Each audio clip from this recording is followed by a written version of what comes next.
guys know, it is Drunken Chat, son. Like the man says, it is Drunken Chat, son. Welcome, everybody. I am your host, Chitlins, Greens, and Cornbread on the Comic Crusaders Network. Proud to have with me one of the main men for Drunken Chat, son. How's it going, Sir Christopher, the greatest? What's up, baby? What's going on, my man? I'm ready to get this started, dude. It's been a nice week for the most off, dude. I'm kind of excited for a few things, man. Yeah, if you keep your ears to the ground, a lot of stuff circulating, a lot of stuff to think about. Um, and we're going to get into that. Hopefully, we will not have to do a 5-hour podcast today, and it will be all right.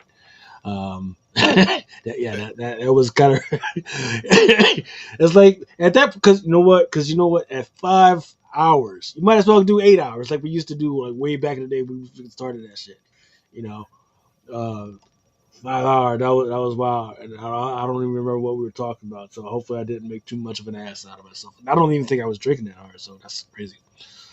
All right, but yeah, here we go, man. Freaking, let's get right into it. We can we can.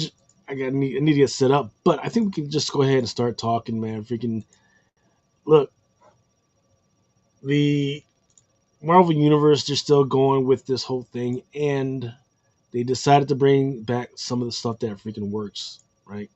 Um, Daredevil, right? Daredevil Born Again. We've been talking about this for a little while. I haven't watched this week's joint yet, but what did you feel about this one? I'm How, not did- gonna how did it lie. hit you? I felt like this episode was off the chain, bro. Like this episode right here, dude. It kind of had that kind of like a couple of payoffs that we kind of been waiting for through the entire series. Yeah, We've been kind of waiting for Kingpin and Daredevil to kind of cross paths again, and they finally do in this episode.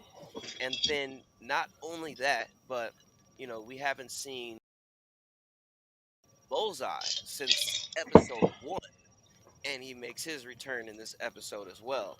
So it's like the way they're leading up to the finale, um, is crazy because like at the very end of the episode, they left us on kind of a cliffhanger, like yeah, a big WTF moment, like what's gonna happen? Like, are we gonna get like a time jump in the next episode or what?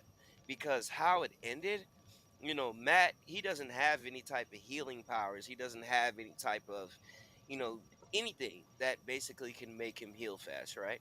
He just has his sonar vision, reflexes, and he can fight, right? yeah. So it's like after we see what takes place towards the end of that episode, it was like a cliffhanger. Right. Is Matt, it basically left us at, is Matt gonna survive or is he not, even though we Right. know he is. And and That's we, how and they we know, ended. yeah, because we are getting a season 2 of the Daredevil Born Again and some other stuff. But where it gets interesting is that we do know that with news around and the way that the comics are going, there's a direction that you're trying to pull it. Um, and then what we haven't seen so far is Elektra, right? Because there was certain stuff that happened in the past in the MCU. But this that opens it up. Hey, if we can, let's bring her back and let's show her how she keeps coming back and doing all this other stuff. Um, but before I get on to my drunken rant and everything, let's go ahead if we can get a shout out to some of our listeners that are in here right now with us. GT Comics, how's it going? Derek Neiman, Wookie Fowler, what's up, everyone? And he says, "Hey, I can remember when the show was still going on when the same sun came up, right?" And that's for real. That's a for real because there used to be a time when we used to have like 20 people on, right? And then I would start off the show, and they would go ahead and get on and do their thing, and I would go to sleep. I sure shit would just go to sleep, just and then wake up and then come back in on the show and then fucking finish the show off. Right? That's how fucking crazy our shit was. We were trying to do this shit for real, for real. But yeah, 8 hours. That was did a whole bunch of shows like that. Comic Chuff, he says we need the old school drinking chat. Just saying, those were the good days, man. But it looks like, man, we're all getting older. It looks like I'm the only one still, no, drinking the way I used to because I took the correct route of taking some time off. Drunken strikes, yes sir. And he says also that he still needs to finish last week's episode. So much stuff to absorb from Gary Monster's hands, comic perspective. Yes, sir. Yeah, he won't be on this week, so he'll give you at least a week to rest, time to catch up on that episode. Please do, um, and please pass and share that episode on to everybody else. I'm trying to get us back up to 1,000 views. That would be a really great thing. We're up to 500, which is really good. I would like to see us get back up to 1,000 views. Um, but yeah, man, freaking, I feel like for Daredevil Born Again, I feel like we're back into some of the old cinematography that got a lot of people hooked and loving. And I'm talking about outer periphery people to like freaking the comic world, right? In between this, the Jessica Jones stuff, the Power Man stuff. People hated Iron Fist stuff, but this was one of those Grady stuff where people was like, "Oh shit, it's just not tights and capes in this motherfucker. It's actually Yeah, like real freaking stuff." So I the feel real like talk. this is, yeah, I feel like this was, I feel like this season has been good. I really like the way they did the Wilson Fisk mayor thing, right? Where they're saying, "All right, he's a powerful man and he has some connections, but this is the way politics really works." you know, this is the way stuff really goes down, right? And no matter how powerful he is, right, and the way he's putting his own gusto into it, there's still that one motherfucker that's supposed to be on your side and just fucks it up for everybody. Um, and then on the, and then with on the Daredevil side, right, just so many mysteries of like, hey, who actually killed this fucking dude, right? I'm trying to, who actually killed this fucking dude? Because it wasn't Punisher, right? My wife sure thought it was like Punisher. No, it might be somebody freaking else. Who's that dude looking in the fucking corner? There's a lot of stuff that they haven't answered yet. That they, it looks like they'll probably pull off in season 2 of the Born Again, and I think it's good. It's back to where it was, where you want to, um what do you call it when you watch a whole bunch of episodes at once? You know, at the binge Or watch. yeah, binge watch. There you go, binge watch, right? Um, because I remember back in the day when I watched it by itself, right, and it was okay. But then when I rewatched it with my wife and we binged it, it was like, oh, okay, this is actually a pretty good show. You just can't freaking. It's not a freaking week by week show. It's one of those things where I'm pretty sure if I binge it again, I would actually get to like it because I would probably understand a lot more about what's going to happen and what's going on. Um, And then not only that, but next week we got the finale, and they have already teed me just. I'm geeked for this finale because we're finally gonna get the duo brutal fucking people up episode that we've been waiting for. All right, mm, so it's like they're gonna end the season on a great note. And then I also want to know that whatever happens in next week's episode, I'm pretty sure it's going to lead into the Punisher special because we have that next year as well. So, another thing that people should like, I've seen sales for it recently, and I have seen quite a few people watching it, but it's not an expensive run. So if you want it, you can still get it about now.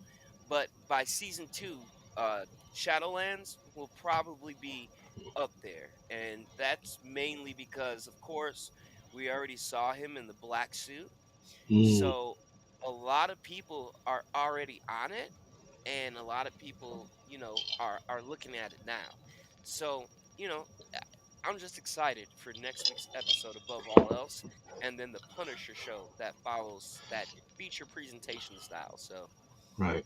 So for me, that might be, that's going to be a choice point where do I watch this week's episode or do I wait till next week's final episode and then rewatch it all the way up to the freaking end. I think that might be something that I wanted to I do. mean, that'd be pretty cool if you start all the way at the very beginning and watch all the way up to next week's episode. That'd be the way to do it. But if you're not going to do that, I would definitely say watch that last episode because not only did it like give us straight up Mayor Fisk Kingpin vibes, and the only run that I thought about during this episode was the entire Devil's Reign. Okay, Mm, that's all I was thinking about. So, of course, you know me, I got my short box ready. And when the finale happens, I'm going to drop a whole lot of Devil's Reign for people to check out, right? And I'm just actually hoping that this isn't just going to end in season two. I was really hoping that we would dig a little bit more into it. Maybe if we don't now, maybe later on. But I definitely want to see some of the other elements out of Devil's Reign that I feel like they can very well easily bring to the screen, you know, because I feel like the task force is gonna get whacked in this next episode, and I really think that they're gonna possibly start bringing villains in to make kind of that Thunderbolts rendition of Kingpin's team. All right, with actual supervillains, because right. it's just going in that direction to me. Yeah, and that's definitely something that I do want to look forward to. Is who are they going to mention that's going to make you enticed to see the rest of the MCU stuff? So it can be the villains, or they might decide to go with some of the new younger heroes that are out there that we know or in the precipice of actually coming in. So man, it's gonna be interesting. So yeah, I think I might actually do that. Rewatch it all. Hold off on this week's and just watch it all in one freaking piece to, all the way to the end. Because I tell you what, freaking the one show that I was binge watching this weekend was The Residents. Right, not a superhero joint. It's just a who done it. Right. It was with the girl from you probably may have not watched it because it was before your time. Orange is the New Black. The crazy eyes. Crazy eyes from Orange is the New Black, right? But now she's a detective. And but she's one of those eccentric detectives, right? She's on the spectrum. She's on a freaking spectrum, and she like the little shit. She notices, and she doesn't know how to categorize it, and it's there. And let me tell you, man, freaking watching that all in one thing is a lot easier and a lot better to connect everything than just trying. Okay, I'm watching this, and then I gotta wait till another freaking week. Nah, fuck that. I need to watch it all in one freaking piece. Shout out to Daniel Berry Sports Highlights. James Carter says, getting hyped watching season two, production photos of Bullseye and Daredevil in opposing black suits. Then Toy Time Studio says, Daredevil has been dope, leading to this week's suspense at all high levels and everything tied together. A lot of Matt Murdock story and Laura League stuff, but he finally let himself do Daredevil again. Damn, it felt good. Kingpin is amazing. So much good acting in this. But Indeed. he thinks that there could have been a lot more Punisher. Yeah, you know, Yeah. when it comes to Punisher though, I feel like um we kind of already know his story, and in order to do like something more with him, I just feel like I think they held him back a little bit because I feel like they want to tell another story with him. We haven't seen some of his rogues galleries of villains, right? So, in my personal opinion, I thought that in the feature presentation that we're getting, perhaps we're going to meet Jigsaw, or perhaps we're going to get the period of time that we have all been wanting to see, which is the 5 year period blip time. Mm. And it would be amazing if we were able to see the Punisher go throughout that 5 year blip period, not only teaching Hawkeye how to be an anti hero and very vigilant in a way, but he would be the perfect person to follow to see that 5 year blip time period and what he was doing along with some of the other ground level heroes at that time. Because we already know what most of the other ones were doing, you know. Thor was off, fucking off, getting drunk and fat, right? Hmm. Everybody kind of had a piece of that story already told, but the people that we never ever learned about and what they were doing is all your Daredevil Defenders related characters. So I think he would be perfect to do that with. Okay. Well, we'll see if they ever go to decide to do that stuff. We the chat. I mean, Storytime Studios also says that he thinks the task force should have been the Punisher logo more to give more motive for Punisher to reemerge and set these wannabes straight. But Swordsman is the one who trained Hawkeye. But you're right, Chris. Let's dig into that blip a little bit. Yeah, it is kind of kind of call up my gut. Like now we're just back to like how it was, right? We're just gonna act like that blip didn't freaking happen. yeah, Um, and you had a lot of characters that you could explore different things with.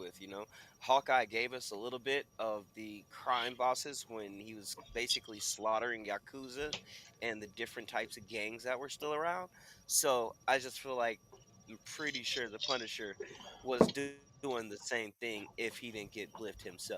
So it's just a perfect opportunity for them to do that.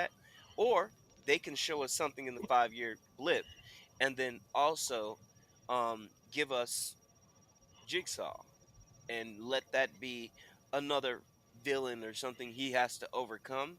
Because I mean, if we're being for real, Punisher has some wild rogues gallery villains, and I want to see some of those. So, yeah, sounds good. All right, how about we move on to the next who to do? man, Styles so serious. What up, man? Um, so you sent me something interesting today about Walmart. So McFarlane Toys has this new Supergirl toy that's supposed to come out, and they had apparently sent a shipment, a huge shipment, to freaking the warehouse for Walmart. And apparently there is stolen. I haven't heard whether it was like a stick up robbery or what the fuck. But apparently there's a whole bunch of inventory just out there freaking stolen. Um, Go ahead, man. Freaking tell us, I just tell us. think it's crazy and it couldn't come at a worse time because Walmart is like one of the main distributors for these toys, right? And with a whole batch of them going missing, that just screwed over a lot of people. And with the money that is to be made on the aftermarket, I started to feel like, okay, well, we already know that some people hold on to these things and flip them and make good money off of it, right? But I'm also starting to feel like these companies are becoming aware of that and have been, and now it's like they kind of want in on that money. So who's to say a whole shipment goes missing, but then all of a sudden, you got them flooded on eBay from one person that has it listed that they have 25 plus because I've seen things like this now. So, it just has my mind all over the place because people basically lost their pre-orders due to this and they're supposed to be investigating it right now. So I just find it crazy, that a whole shipment is just gone. You A know, whole shipment. Yeah. whole shipment. Well, no. Also, got to remember, and people they never got back to us on what the fuck was going on with this. Ultimate Black Panther #1. Mhm. There's 50,000 copies that's out there. See, Gone. and it's just insane to me because now you got to think about it from a seller's perspective, right? Um, Now, usually for other people, this would mean business is about to be booming for you Yep. because now Walmart can't fill those orders at that retail price. So most of everywhere this is sold out. I mean, at a distribution level, you showed me it's sold out. So now it's gonna get like a little weird now because I'm pretty sure there's definitely not enough to go around. If the other stores have already sold out, the distribution has sold out, and now they lose a truck. So I'm expecting this figure itself to go up in price and in value, and it's not going to take long for it to happen. So as soon as you start seeing people receiving their pre-orders and all that, now you're going to have a whole crowd of people that's looking for it that had it pre-ordered already. You know what I Yep. mean? So the price on that thing is about to shoot through the roof just because of that shipment. And those shipments were due out all over across the country. This wasn't just a one state shipment. This wasn't a one city shipment. This was supposed to be the supply for the whole country.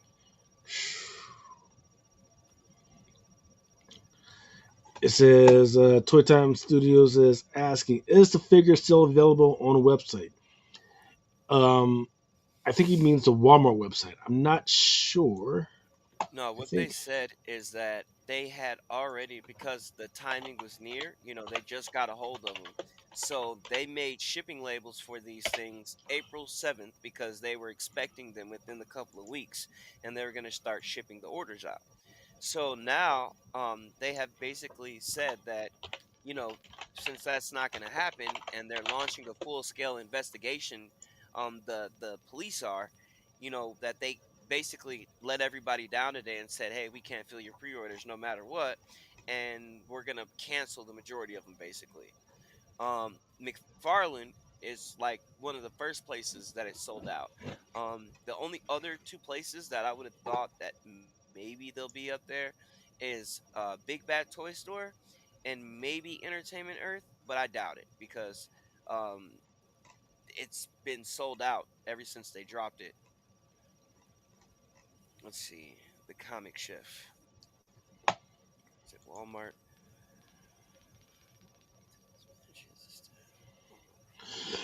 He's saying so. The comic chef says that his aunt works at Walmart, and that tells him that the staff is all involved in collectibles. They have scalpers waiting outside, and some shady stuff happens all the time. Yeah, now this is true, and this is like on a scale that we kind of never seen before. Before, yeah, you would have guys showing up to buy the whole case out, right? But now it's like you're not even getting a chance to buy that case anymore because 9 times out of 10, the employee already bought them all. So that's the same thing for Pokemon. I mean, I live next to a Target and a Walmart. And, when I was working up at the shop, the Target is in our parking lot. So, of course, I'd go every day, about 2, 3 times a day. I would ask them for things that I know are supposed to be coming. And then when it comes to the day of it being released, I get the same runaround every time, which is, oh no, we don't have it anymore. They're already gone. Well, how are they already gone if I asked for it yesterday night and now I'm here this morning asking for it again? And you're telling me it's gone now, right? So that only leaves, the employees to be purchasing this stuff. And I've noticed that now, where all these employees at these different Targets, Walmarts, GameStop, you name it, they are basically they have learned this collectibles game now.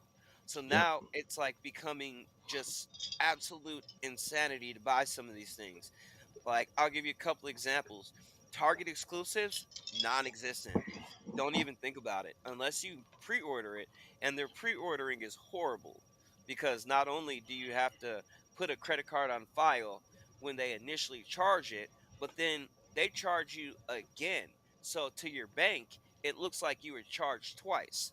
And if your bank denies that second charge, they cancel your pre order. And then, of course, with all the people that have bots on the websites now, that thing is gone within an instance. You don't even really get a chance to fix it. You know what I mean? So it's an insane thing right now, dude. Toy Time Studios says, "Hey man, the freaking items are not even making it to the shelves. Always check under the shelves. Employees stash it to sometimes buy later. Always ask queues sometimes to keep the new items in the back." So it all depends. So the biggest market where this is going crazy is the Pokemon cards and the sports cards. Those are not supposed to be kept in the back. The KMB is the KMB or the KMG employees that stock that stuff are supposed to come right in and put it right there on the freaking shelves. They're not supposed to allow that shit to go in the freaking back, right? Um, so if it is in the back somehow, then shit, somebody needs to get freaking fired. Yeah, and Um, that, hey man, that's all these stores now because like when it comes to the figures, Pokemon, it really doesn't matter what it is. They're keeping it behind the counter or they're keeping it in the back. And you have to actually go in and ask for it. And then when you do that, it's now up to that employee's discretion on whether they feel lazy today or not and if they feel like going to get it. You can yeah. have your app where where you can see the stock in the inventory right in your hand and it could say +6 and they'll still tell you they don't have it. So The Toy Time Studio says, I found a Target and Walmart that's pretty much untouched by collectors in an area with mostly seniors. That's a good shout out. Yep. I am also in an area like that where, when everybody was racking for cars and toys and stuff, I just walked right in and stuff was just right there, man. Um, and even if there are scalpers, right, sometimes those scalpers are just not up on game to know what they should actually be looking forward to. The employers are definitely scamming for sure. I do want to go back to that one comment because I didn't touch on that one piece. He says he always check under the shelves. So what he means by that, because I've also seen it on social media, is that so there's the shelf, right? Then there's the floor part of the shelf. So what you got to do is unhinge the shelf, right? You got to like kind of break it open and then look at it. There's like normal dust bunnies and stuff, but sometimes you will also find this inventory, just shit, just like there, right? oh yeah, dude, Um, trust me, I know. I've been checking those things for years, dude, because I caught on a long time ago on it. I mean, I found whole underneath the shelves filled with Pokemon cards, Marvel Legends, all type of Platinum Series McFarlane figures, dude. Yeah, sometimes you can come up and it's Christmas under them shelves. yeah. Um, which then begs the question: what in the fuck? Because the K and B representative, excuse me, this K and G representative comes back in and is supposed to do the inventory. Are they just not checking for that shit when they come back in to see how much was actually sold or what? No, they just Or mark it as stolen. That's what she told me. Cause I'll go in and then I'll show them like, hey, dude, it says you got 3 of these in stock, right? Do you mind checking the back for me? And usually, what they do is Target, especially, they carry around that little keypad, little smart device, and they look it up because every Target, their entire arrangement in the back is when a truck comes in, they have these plots of area that's labeled on the floor. So it's like one through whatever, A through whatever, and so on and so forth, so that they have an easier time locating it. And that way, Target knows what stuff is getting out to the floor in a timely fashion or not. So I can tell them the plot and everything like, hey, dude, it's supposed to be at A2, and it says you have a case of them. So it's supposed to be 6 back there and they will go back there and look, but then most of the time they'll come back and say, "Oh well, I remember these. I put these on the shelf last week, and it says we have them, but I can't find them." So then, mm, after so long, they mark it off as stolen. Dwayne Scott saying that is how they do it with Hot Wheels and i.e. treasure hunts and super treasure hunts. So I'm not sure what a treasure hunt is, but I do know what Hot Wheels are. If you guys need freaking Hot Wheels, let me know. I got all that stuff. I got the tracks and freaking cars and all that stuff. And then Toy Time says that some of these targets put limits of three per guest per household total. So I got to scan different outfits and keep going back on different lines with different cashiers in order to buy stuff I want. Yeah, man, it was kind of rough for a while because for sports cars, they were like one per, and I was trying to buy a bunch of baseball stuff. They were like one per, and I was like, well, what are you talking about? It was like, no, one per sport. I was like, what? What are you talking about? So yeah, it gets pretty rough out there, man. Here, I got a little tip for you guys. So instead of doing all that and changing outfits 3 or 4 times in a day, all you got to do is find it, whatever department of whatever item you're looking for, meet the manager of that store, and buy them lunch. Buy them lunch without asking them for shit. And I guarantee you, when that comes in, I'm pretty sure she's gonna give you first dibs because I literally have the numbers of every manager, each department of Target in my phone. So when I want something now, what I usually do is I hit the manager up first and I just say, "Hey, I'm looking for these." And then when she sees them, she hits me back and I go pick them up. So that's just a little tip because I don't know if they're legally allowed to do it, but I definitely know they do. Right. All right, let's move on to our next deal. Yeah, I wanted to talk about this because I found it interesting that we're due for this new Hulk character. Now, I didn't get a chance to read her name or anything. All I know is that she'll be appearing in Miles Morales' Spider Man. I believe it's issue 32 or 33. And yeah, we got this new Hulk character. Now, I'm not going to lie. So far, the design of her is like pretty spot on for me. She kind of reminds me of the original Ultimate Universe Hulk with that kind of like grayish greenish skin and dark green hair. But I'm just interested in it because I read another article earlier this week where apparently some insiders said that Henry Cavill will possibly be coming back to play Wolverine in World War Hulk. Now, if you've been paying attention like I have in recent times, they've been crossing over the MCU and the comics a lot more frequently these days. I mean, the entirety of the TVA run itself is all from the MCU. The Mobius and Mobius is the Owen Wilson variant. The OB is the same variant that we got in Loki season 2. Miss Minutes references when she was becoming a homicidal maniac and tried to kill everybody. Um, Even in this latest issue of TVA number 4, they find Elizabeth Olsen's Scarlet Witch, where they did confirm that Marvel did. So they also referred to the fact that a mountain was being dropped on her and she was supposed to be dead. So, Mm, um, I just think that when it comes to these new characters, don't sleep on it.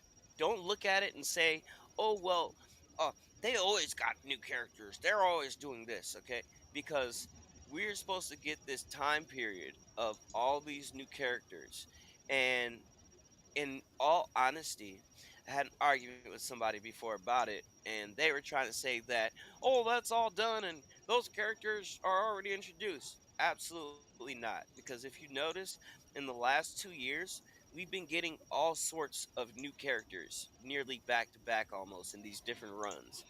And out of all honesty, I think that the time period of when they were supposed to introduce a lot of these new characters, I think that a lot of it was held back and postponed due to the writer's strike and due to COVID. So now I think some of these characters that we're starting to get, we were supposed to see them earlier than what we're seeing now. You know, I almost think that like the TVA run was supposed to come out during Loki season 2 or at least at the end of it while it was still fresh on people's minds, right?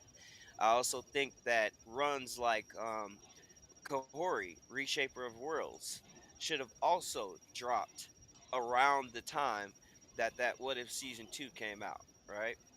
yeah, So, just pay attention because I mean, even when it comes to the MCU, Kid Deadpool, the one played by Ryan Reynolds' daughter, she had that one shot with Spider Boy of all people, and that was officially that variant of the Kid Pool.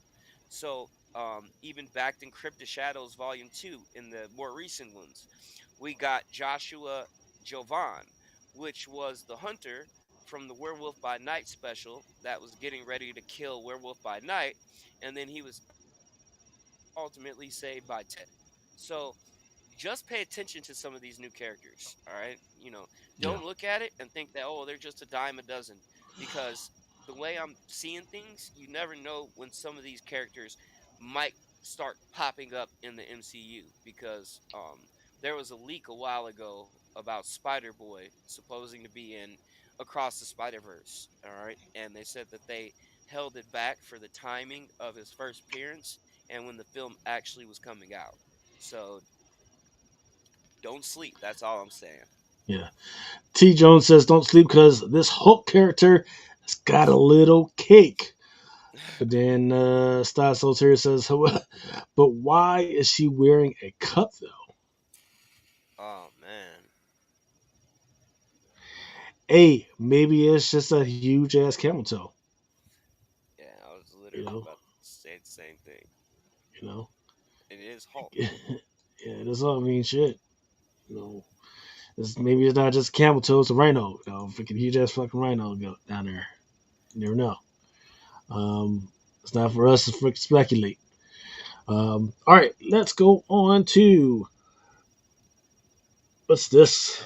I wanted to talk about this because right now I saw like another recent update of I talked about a little bit last week on where Marvel is basically thinking about putting in these animated characters. All right, so first the talk was about characters like Captain Carter and people like that and people from What If. Okay, like I'm probably thinking maybe Birdie of Howard the Duck and Darcy Lewis's kid, because Darcy Lewis is another one of those characters that showed up in Thor, the first Thor, and then later on showed up in Scarlet Witch #1. But that's off subject. But I think that some of these animated characters may have a good chance of popping up in these two films.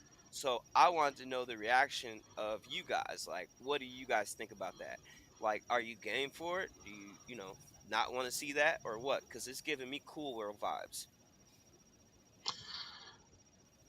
I don't know. Are there any new characters from the Friendly Neighborhood Spider-Man? I'm not tracking it.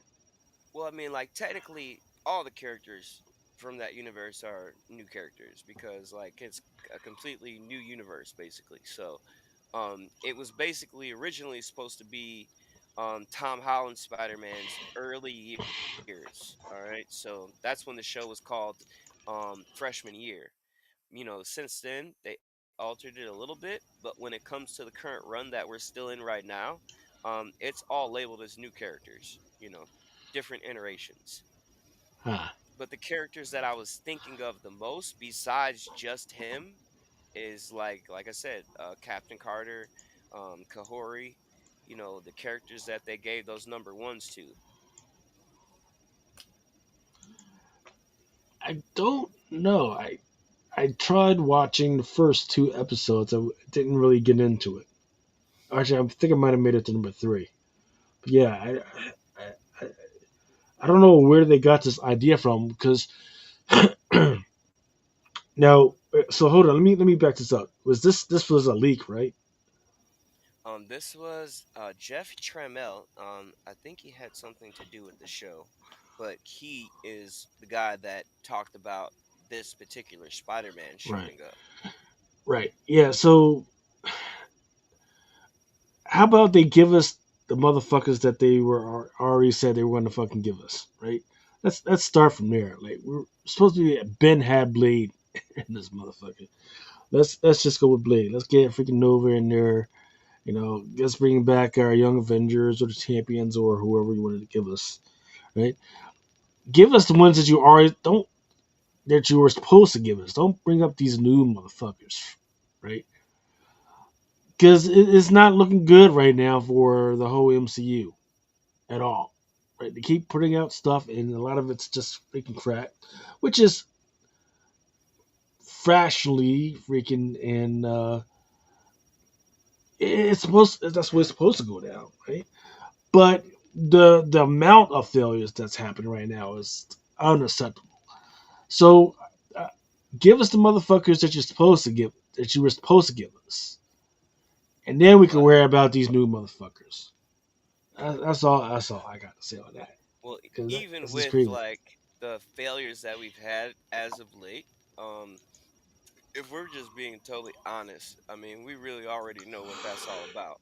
But at the same token, from what I heard, Blade is supposed to be being saved now for a Midnight Suns project. So, um, I think that because of all the hate that was going on, and especially with Wesley Snipes' Blade already, making an appearance.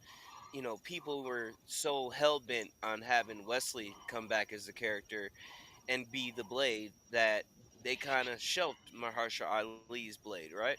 So now, because that happened, they're just like, you know what, fuck it, dude. Let's put it all in a Midnight Suns project, and then after that project, 9 times out of 10, I mean, it's Midnight Suns. Just those characters alone, if they do any of them justice, then people are gonna love that shit, and they can definitely do something with Mahershala Ali's Blade after that. But before then, I don't think it's gonna happen. So, a book that I bought geared up for, I bought a 9-4 of Giant Size Chillers #1, which is the first appearance of Lilith, and she's supposed to be the villain of that film. So that's what I'm waiting for. And Fantastic Four, dudes, around the fucking corner, man. I'm geeked for that shit. Yeah, I hope it. I hope people don't get disappointed, man. That's all I'm hoping for. And see, that's all you have for that. What did I have? And the only thing that I wanted to add was so we do have a little bit more clarification on the effect of these tariffs on the comic book industry. Um, Supposedly, books are exempt. Anything that could in any way be considered informational materials are exempt. Now, that doesn't mean at some point along the supply chain line that the input tariffs are going to cause the prices to go up. That's very likely to happen. But for the moment, comic books are not directly freaking um, tariffed or taxed right now. So keep that in mind. I think the only Uh, thing that people are gonna have to worry about is their action figures, because all that's coming from China, oh yeah, and that's definitely all fucked up. yeah, they're taking massive hits out there too. Like, brand new factories being closed down because people are too scared to spend the money to invest in them anymore, and their economy is in the shitter right now. They're only surviving off of clothes at the moment.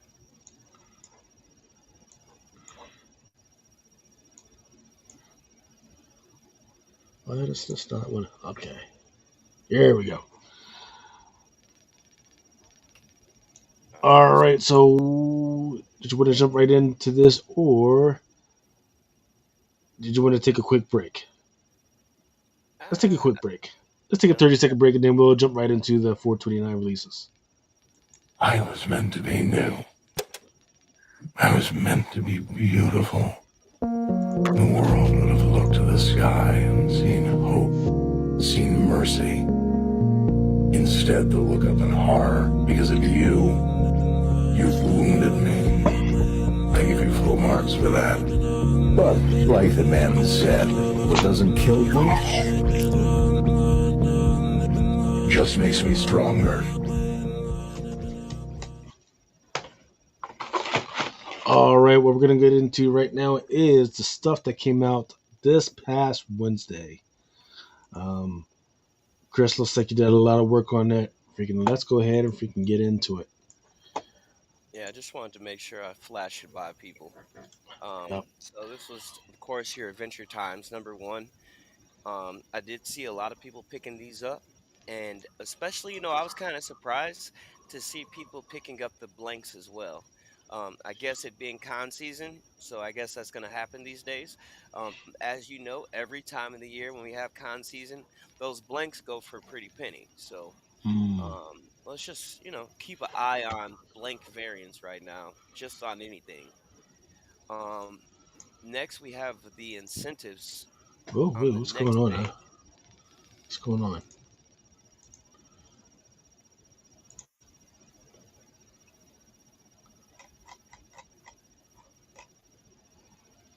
Did he That's mix weird. it somehow? Yeah, that's weird. Shit. But we had the, I Okay, think it here you was go. 1 in 10, 1 in 20, 1 in 50, and the 1 in 100 by Nakayama.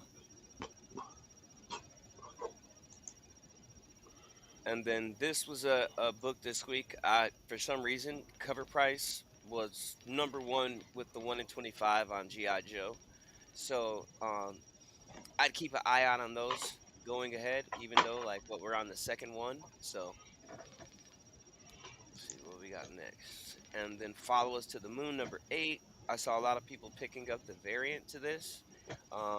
I like both of them, so I snagged both of them. But let's see what else we have. All right, this is another big one this week, dude. That 1 in 25 on the left has been going for about $80 right now. I don't know if it made a jump since I last looked.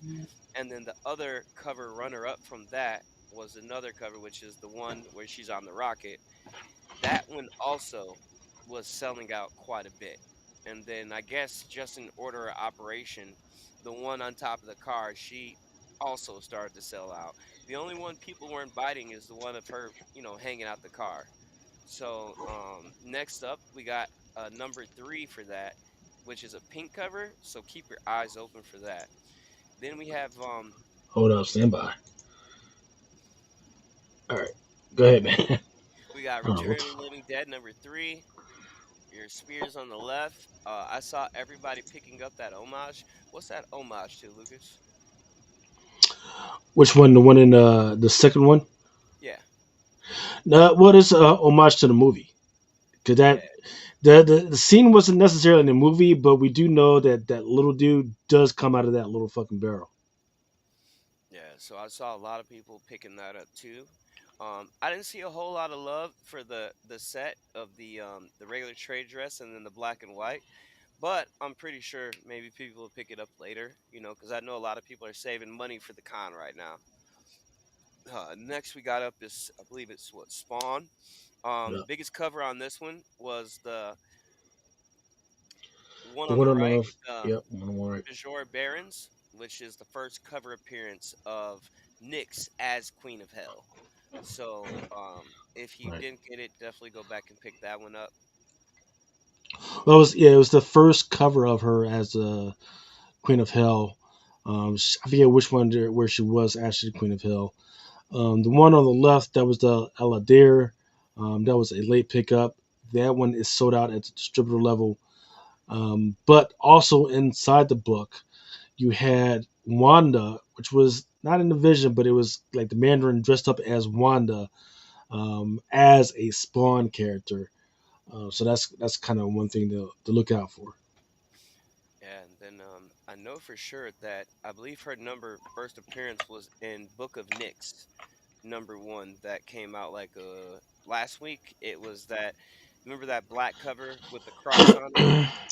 hmm That was I believe her first appearance as the Queen of Hell. And then what do we got up next?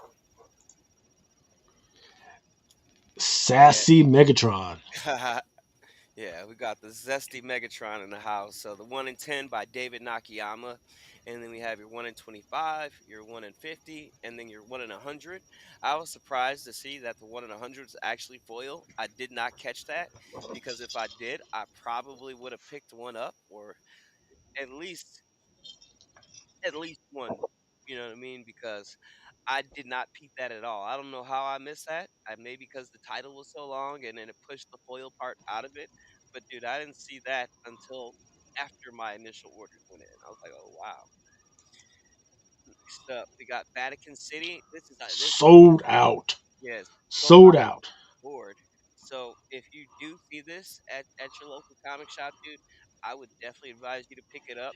Um, just from what I hear so far, it's been a weird and twisted read. I don't know why Midtown's behind on their shit this week because I'm still waiting for this week's books. But make sure you cop this if you see it. It is an amazing concept because you think of what you know about vampires, and vampires are supposed to, kind of save away from freaking crosses and all that shit. Well, what do you think is in the fucking Vatican City, right? Nothing but fucking crosses and religious memorabilia. But then they decide to freaking attack the Vatican City, and they get it, and they get away with it for the most part. So there's something fucking going on. Perfect for a freaking script. Not a franchise. It's not going to be a franchise, but it's great for a freaking movie script. So definitely, if you see this freaking slacking off, go ahead and pick this one up. All right, then we got Absolute Batman #7. We got the two regular. Absolute Batman has lost the fucking plot. I don't give a fuck about this shit anymore. No, It's it was that. lost the fucking plot. It was that it's bad. it's lost the fucking plot. It was because now they're trying to transition us to over to like, okay, now there's these big bad guys that are out there and they're watching you and they're looking at you and they got this big major fucking plan. And Ben and Bruce, though, he's just doing what he can with his lost daddy and freaking, and his mommy is doing the best she can. Everything. No, you lost the fucking plot. I don't give a fuck anymore. Sorry. Yeah, No. and from what It, I heard, it's not even just classic Victor Freeze, of course. It's his son, and he's trying to save his parents in this one. So yeah. it's a hell of a twist on this book, but hey, if Lucas said the plot is lost, you'll have to determine that on your own. Definitely order it through the pull box, though. All right, dude. Now, this one, Call. I was pissed because they put this beautiful fucking Jeff DeCal on a regular fucking cover. And they put the WADA on the 1 in 25.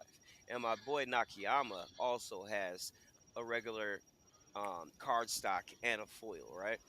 But they fucked this one all up, dude. That #1 should have definitely been that 1 in 25 for that decal. Shout out to Tony Fixit.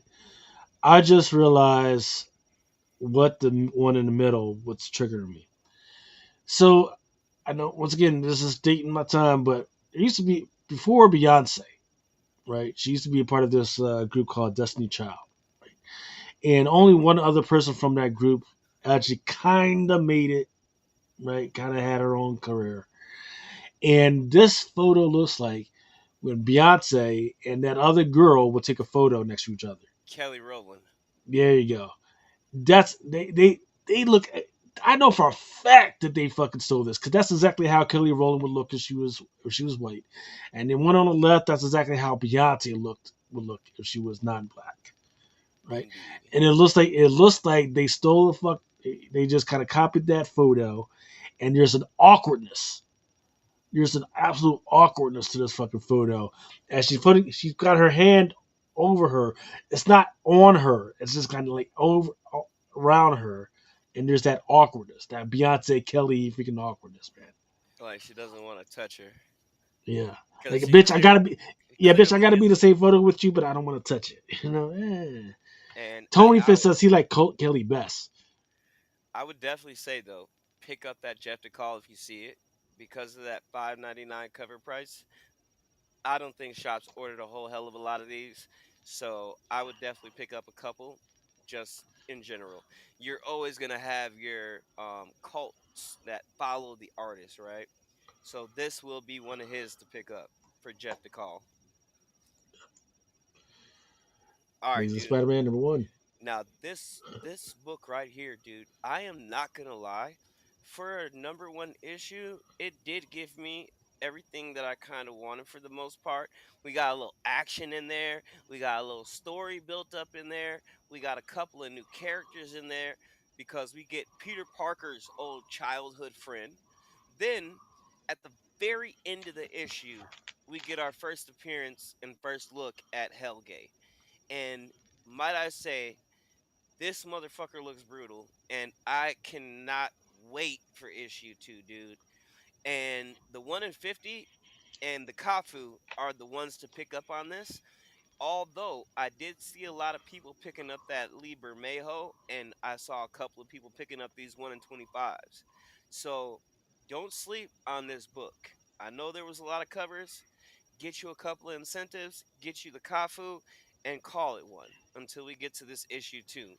But so far, it's lit. I'm feeling this shit. So, all right, Daredevil 20. The cover that sold the most on this is the MCU variant. All right. Mm-hmm. So this Makes one sense. was a bitch to find for some reason, even for myself, because every store seemed like they wanted to limit you to one. And then after you did get that one, it's just ridiculous, dude. Um, Even the shops didn't have that many of these on the shelf. So Right, if because you they got see, gunshot from that freaking Agatha show shit where they had yeah, it and nobody fucking bought the shit.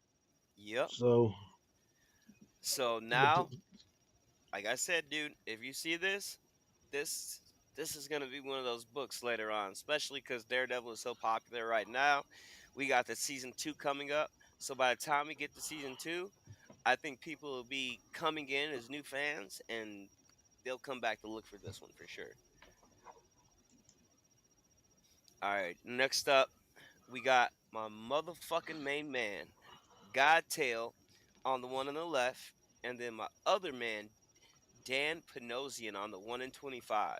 that Panosian site, great freaking close face shot, and it's kind of interesting because I remember a couple years back they were doing all these little face shots, and they were all terrible, so fucking terrible. But this one is actually pretty good. Yeah, and then on top of that, dude, the Godtail variant sold out. I mean, this thing wasn't in sight. Um, I mean, I had to search just to get four of these, and it wasn't easy. I'll just put it like that. So, I guess people have, they're on to my boy now. Um, Hopefully, we have an announcement coming up pertaining to this as well. So, just keep a lookout for that. But so far in this run, it's been pretty decent. I'm not gonna lie. I've enjoyed the aspect of him being, the source supreme of Asgard. But um, being like the bitch that he is right now, ducking off to Asgard, he needs to take his bitch ass back to Earth and help them handle this Doom situation. All right, and then this dude. Of course, the Capcom variants. Those are a no-brainer. Pick those up. But the Dole sold out. So I guess people are fucking feeling this artwork times 10 because this was another one that was just gone. I caught two when I went back to get more, they were gone. So do with that with will. And There then you this go. this dude right here. Now I put the main cover up here because we definitely got the first full appearance of this at the prime, but on the 1 in 25, we got these new creatures that kind of resemble xenomorphs, This is which I Rexy. believe, which is I believe this is going to be their first cover appearance because I don't remember seeing it on any of the covers for issue one, and then this is the only one that I saw it on. So, not only do you get a good first appearance in it, but then you get a nice cover to it as well. So, definitely pick those up if you see them. Yeah, I forget what it was his. So and the big thing is at the prime. I forget what his first appearance was. I don't think it was number There, one. It was he was on the cover of another. It was like Darth Vader Legacy number yeah, it was Darth one Vader. or three. Yeah, it was Darth Vader Legacy something like one or three or something like that. He was on the cover, but he wasn't actually inside the story. Then his first maybe cameo, whatever you want to call it, was in issue number one, and now his first full to include the Zerexy is in this one. So these are definitely good ones if we can pick up. The one on the left, that's a Raza, and then there's also a 1/100 lightsaber joined with Yoda on there, and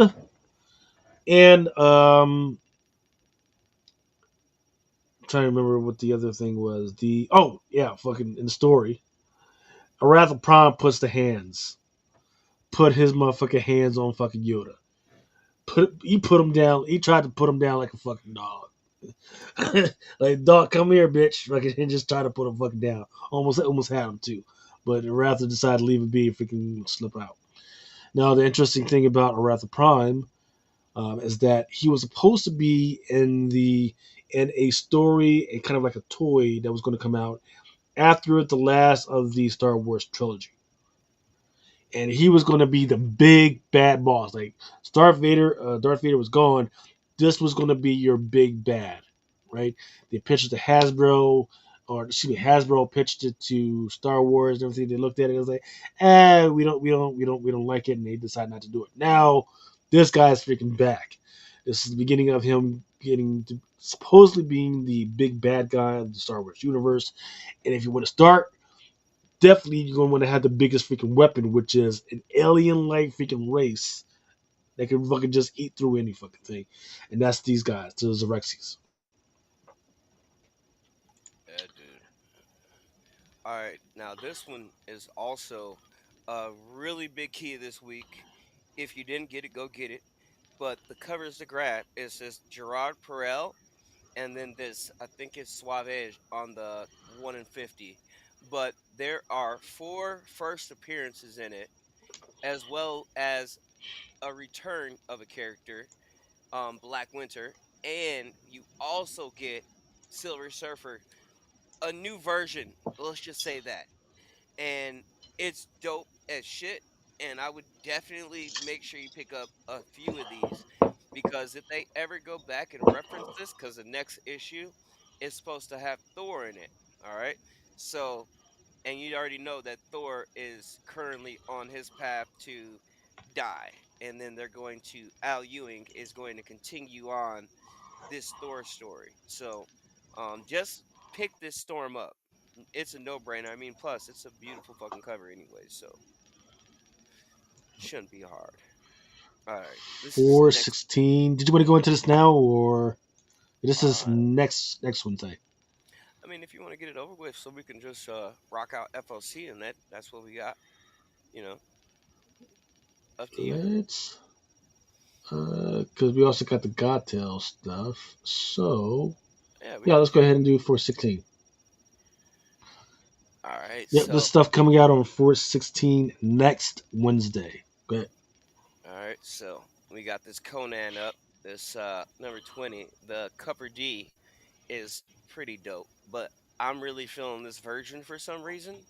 So definitely keep an eye out on these, just in case. What else we got up here, dude? Because I know I got a couple of bangers up here. Epitaphs of the Abyss. This is gonna be your issue 10. Main cover on the left, your 1 in 10 on the right. They switched it up. They had Jay Stevens doing the 1 in 10s, but now they have Albert Montez on it.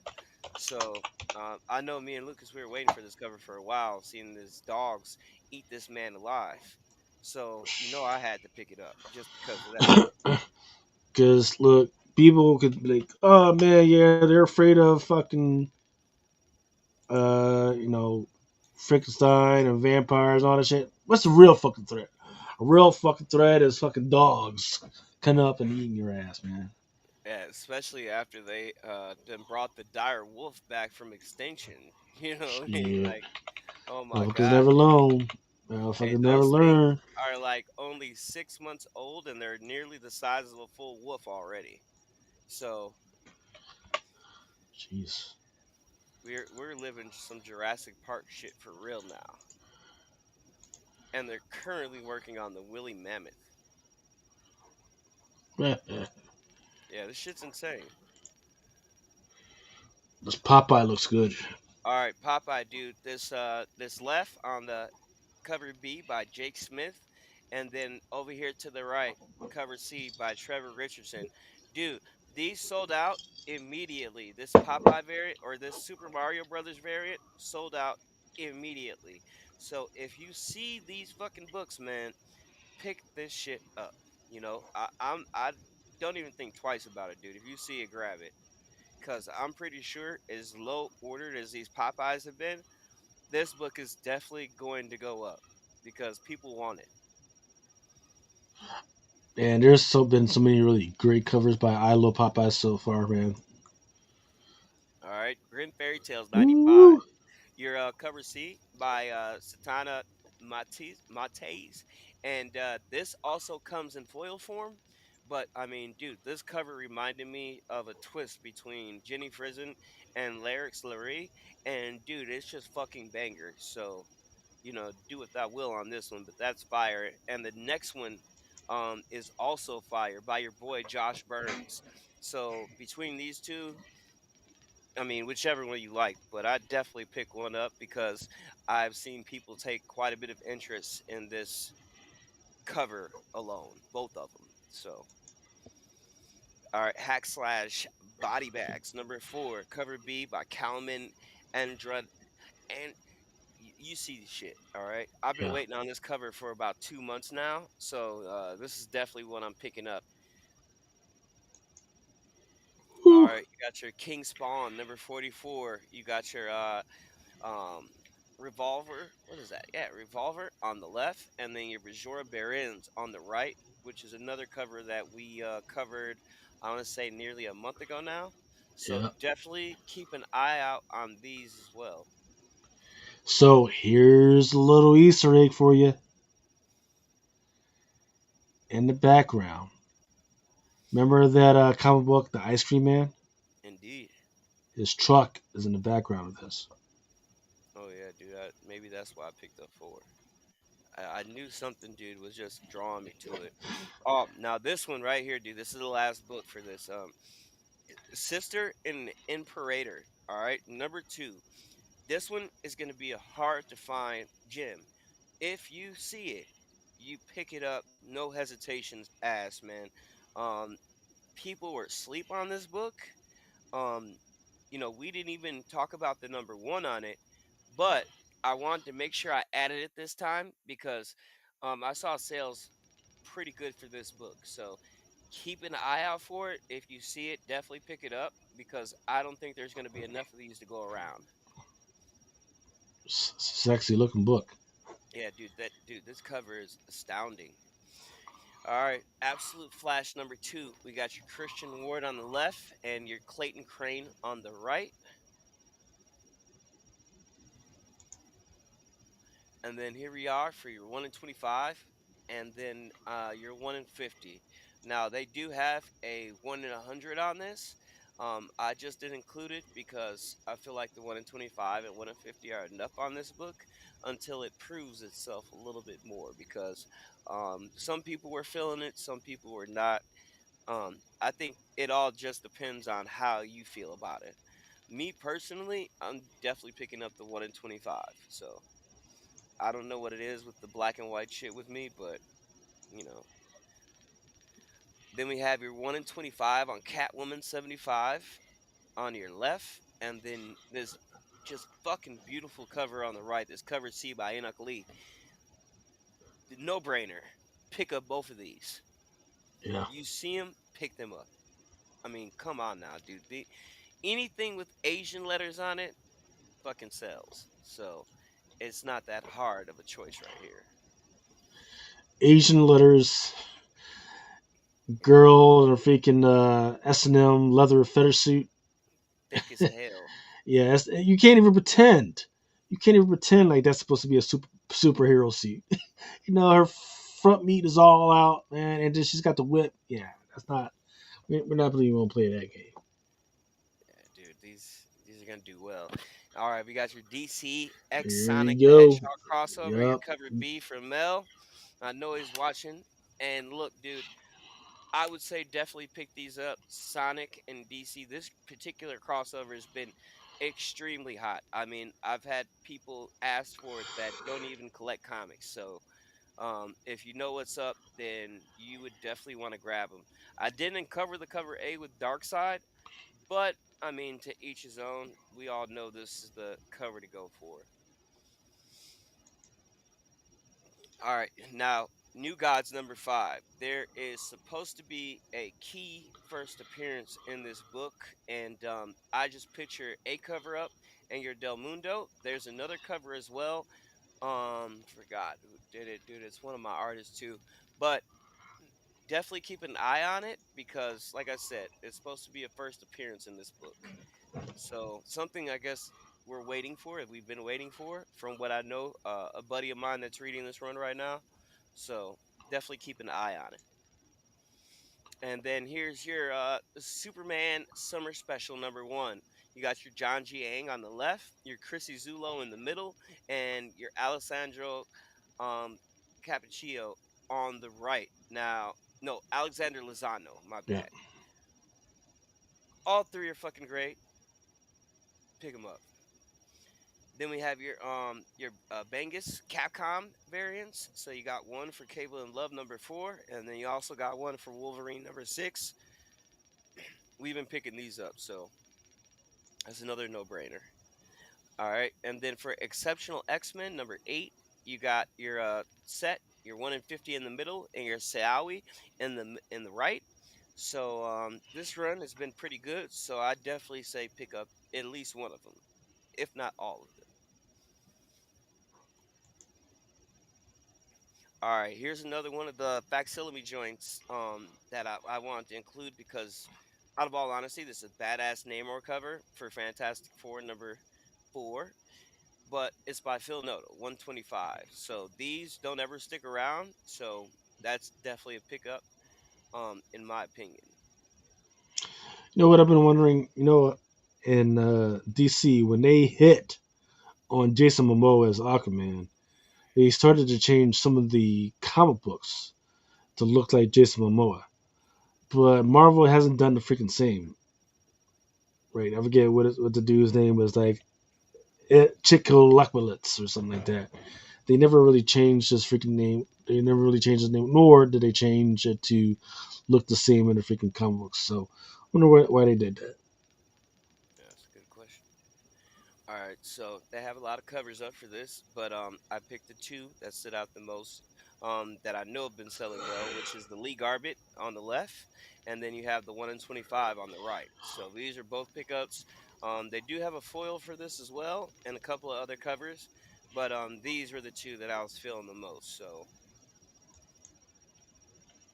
and then Iron Man, dude, number 7, your Dave Lopez Presents on the right and your main cover on the left.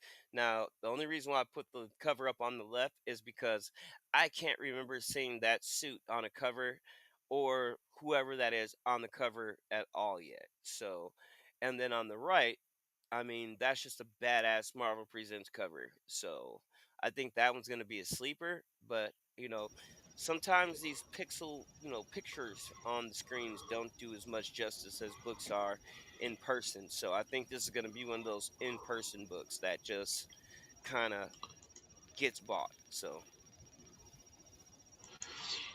James Crater says Book of the Week is supposed to be Red Coat number 11, First Northern. He's the one that tied the Ghost Machine universe together. A 3 issue arc, then jumps to Geiger number 25. yeah, dude, shout out to James Critter, dude.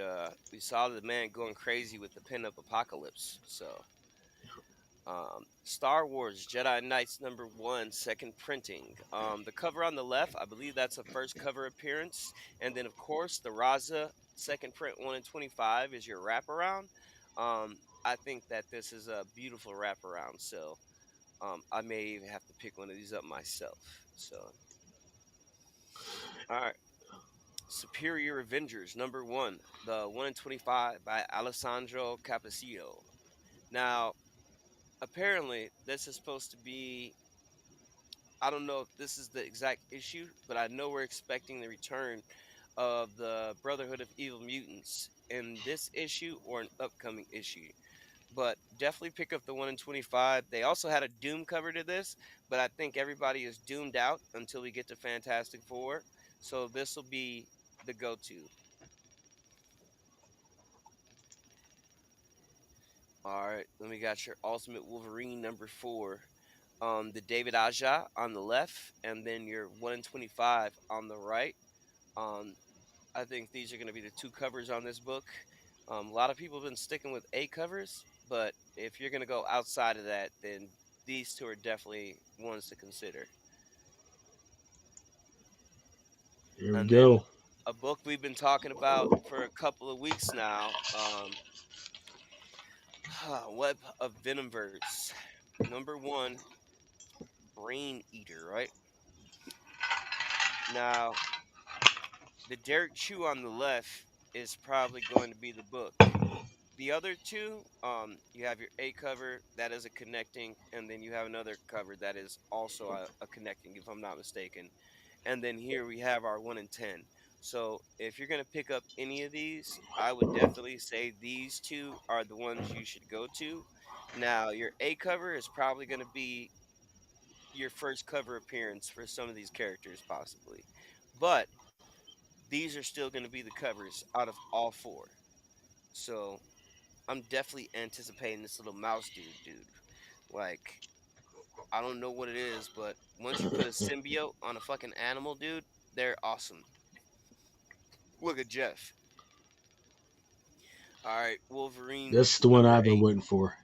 Your Daniel Warren Johnson black and white virgin variant. And then on the right, I picked this one because this is your Romulus variant. So these two books are definitely a pickup. That Daniel Warren Johnson is beautiful, and pretty sure that most shops were a little tight with that Daniel Warren Johnson if you didn't pre-order it on your FOC. So if you see it, it's definitely worth picking up, hands down. I mean, really, I don't really got to do a lot of talking for it, dude. That motherfucker is awesome. All right. Let's go ahead and take a break, and then we're going to come back and we're going to start on the FOC.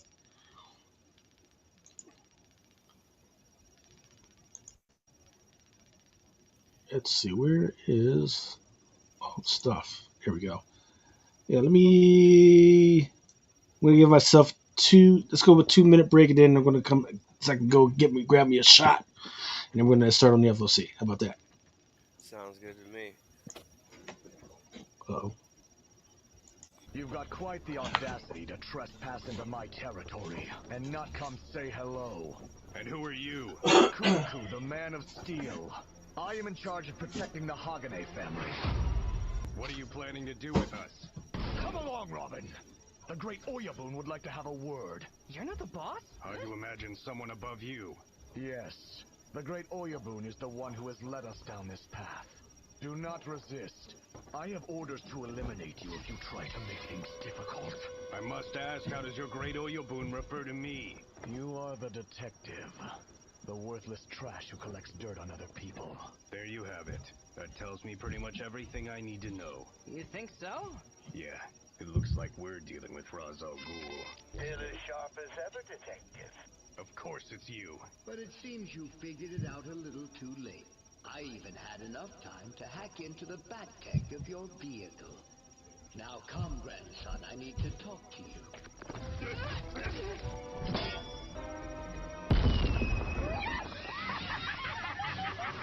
Looks like you're in a pretty deep, Batty Man! Joker. Now, that's getting pretty funny! Stay out of my way! You kidding me? Getting in the way is my favorite pastime! Besides, the only one who Man, gets dude, the they got pleasure some of killing the fucking Batman is bangers on me! FOC, dude. No way in hell some phony superfella gets to do it! The great Oyabun gave me an order, and I will follow through! Damien! Excellent work, Kuroku. I'll see you soon, baby. You never should have come here, you rotten piece of trash!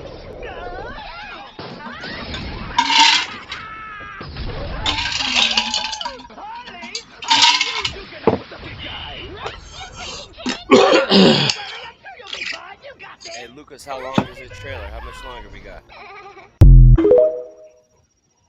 Oh, this is bad.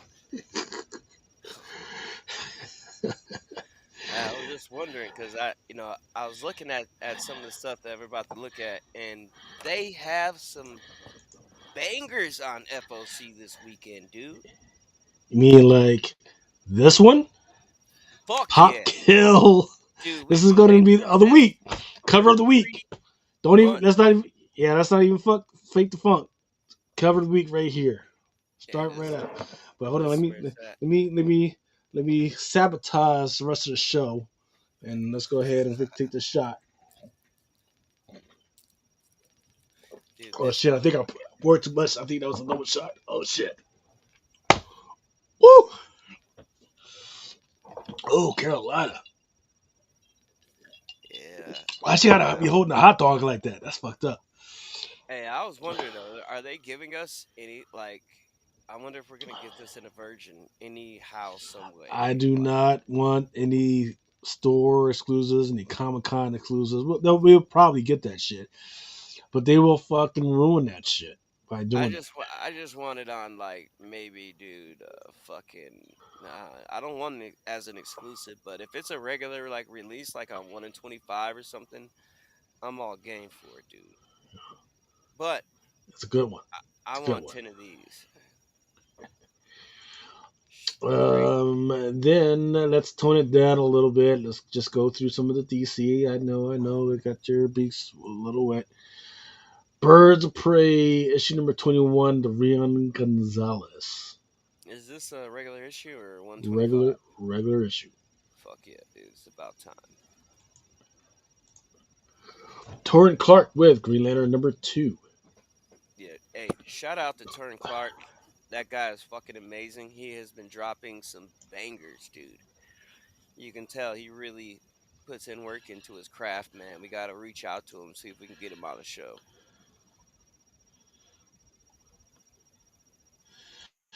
James Crowder says, you know that they're going to do a second print of that Adam Hughes topless.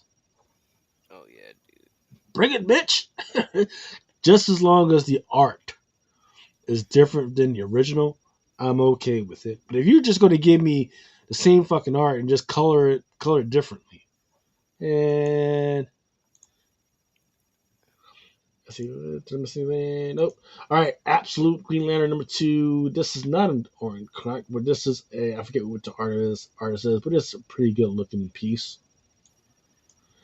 Then Absolute Superman cover C, Leslie Lurie. Yeah, I heard Superman's about to turn his back on us. Good for him. You don't deserve him. About time. In this issue, there's supposed to be a new Brainiac. Well, it's a different universe, so that's whatever. But the question is who is the Brainiac in this one? Is it a new guy, a different character? And the interesting thing about all Brainiacs is that they know that there's different multiverses out there. So this guy in here at some point will figure out that there's a different universe. With that knowledge, will he eventually try and get himself over to the main universe? Just saying. Batgirl issue number 7, Singer Shiva. All in the Atom Project issue number 5. Kyung Eum, Poison Ivy issue number 33. Just kind of a beautiful freaking piece. A little too much baby oil on her though, but still a great freaking gorgeous looking freaking piece. Is that our girl? Or uh No, Kyung Eum. okay, yeah. That's I picked up 4 of them bitches this past week, dude. Fucking phenomenal, dude. They look so good in person. Yeah, the one where she's sitting down. Yeah. Yeah. Secret Six, excuse me, Secret Six number 3. This one is another Leslie Lurie. It's an interesting cover because first of all, I'm turned off by just a dude sitting in a fucking Hot in a tub. fucking hot tub. Yeah. But then when you look a little closer, it's he's got a fucking big ass claw on his fucking chest, right? And then when I see the big cats behind him, they're I just realized they're eating something, right? Yeah, they're ripping some shit They're apart. ripping some shit apart, but they're probably not just ripping some shit apart. They're probably eating the motherfucking tiger or the big cat that fucking ripped them up like that. Hey, dude, That's you fucking gotta. ghastly as fuck. Yeah. So there's a little bit to be read into that. I love this fucking cover. This one is in my top 10. Two Face, issue number 6, cover A by Baltimore Revis. Inside, so basically his head is ripping open. And inside, there's another dude, eyes and nose and all, that's trying to crawl his way the fuck out of his fucking head. Great fucking.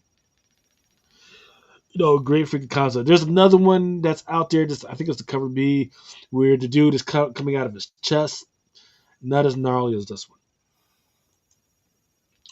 All right, there's some of these I just have sum ups for these, but I do have the actual covers for these, like Gwenpool #1. Lava fucking covers for these.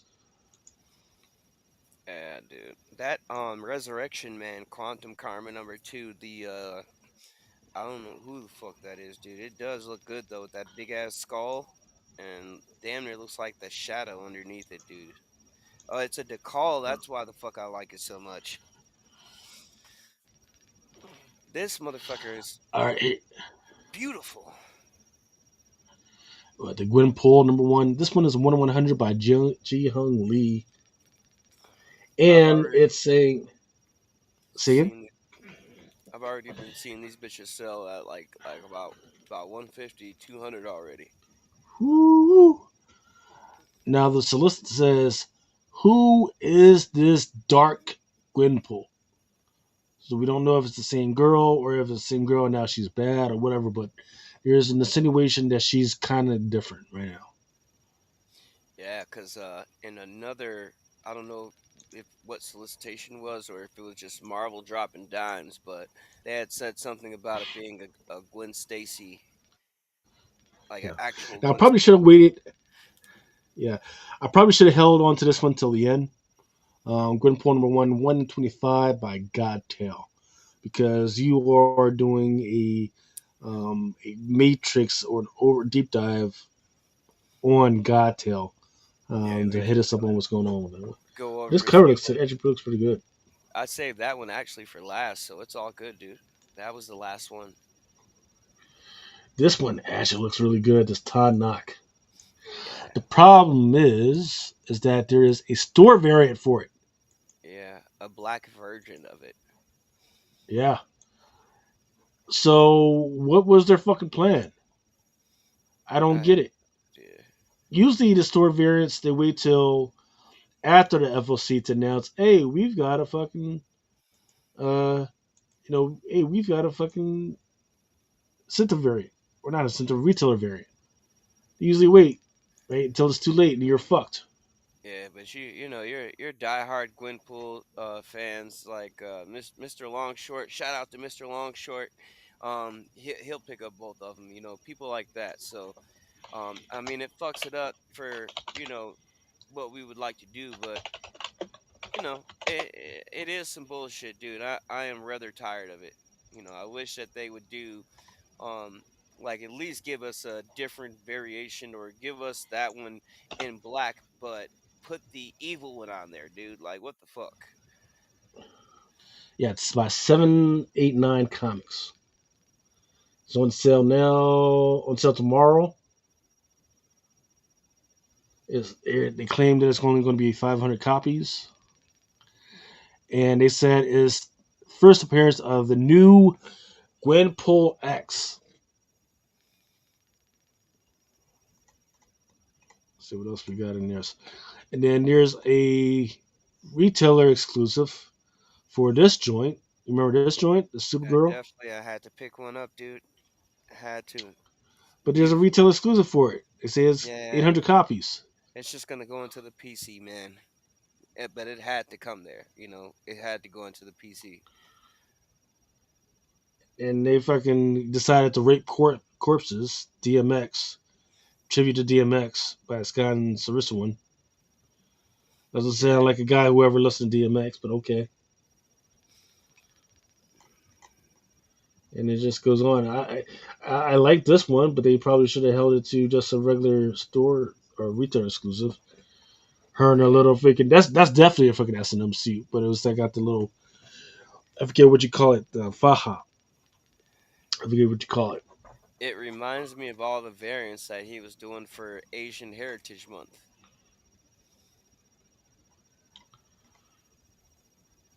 Got old girl just drinking the sodas that are retail exclusive. Yep, limited to 1,000 worldwide. Some Imperilla stuff. All right, this is depressing.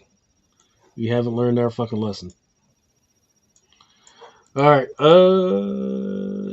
I mean, dude, when 350 plus con exclusives just for C2E2 alone.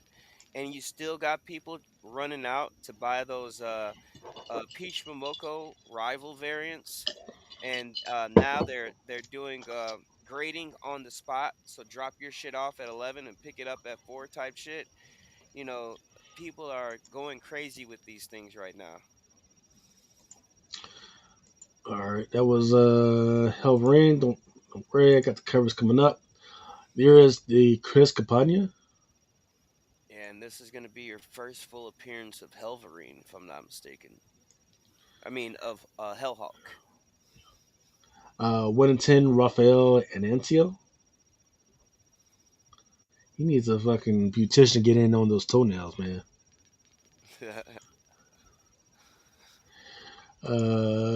Let's see.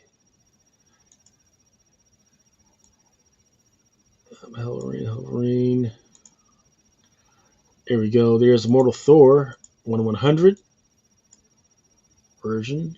Yeah, they're back with these Alex Rosses, and Who man, asked for this shit? Who asked for nobody. this shit?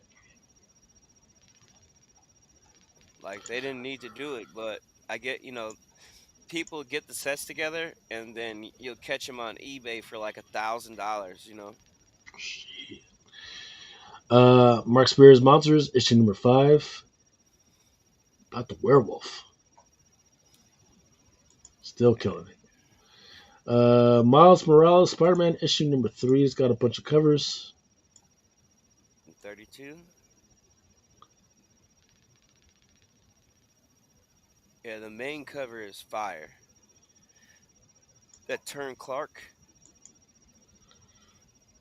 Yeah, I think I got it somewhere.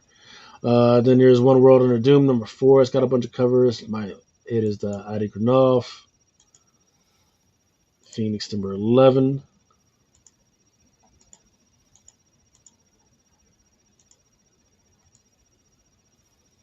There's a piece from Moko for that one.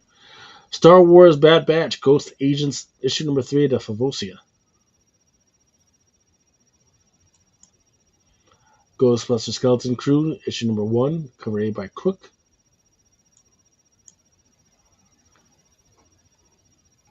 Oof. This Wolverine issue number 6 was tough. Yeah, dude. That's they're already spotlighting that variant right there already.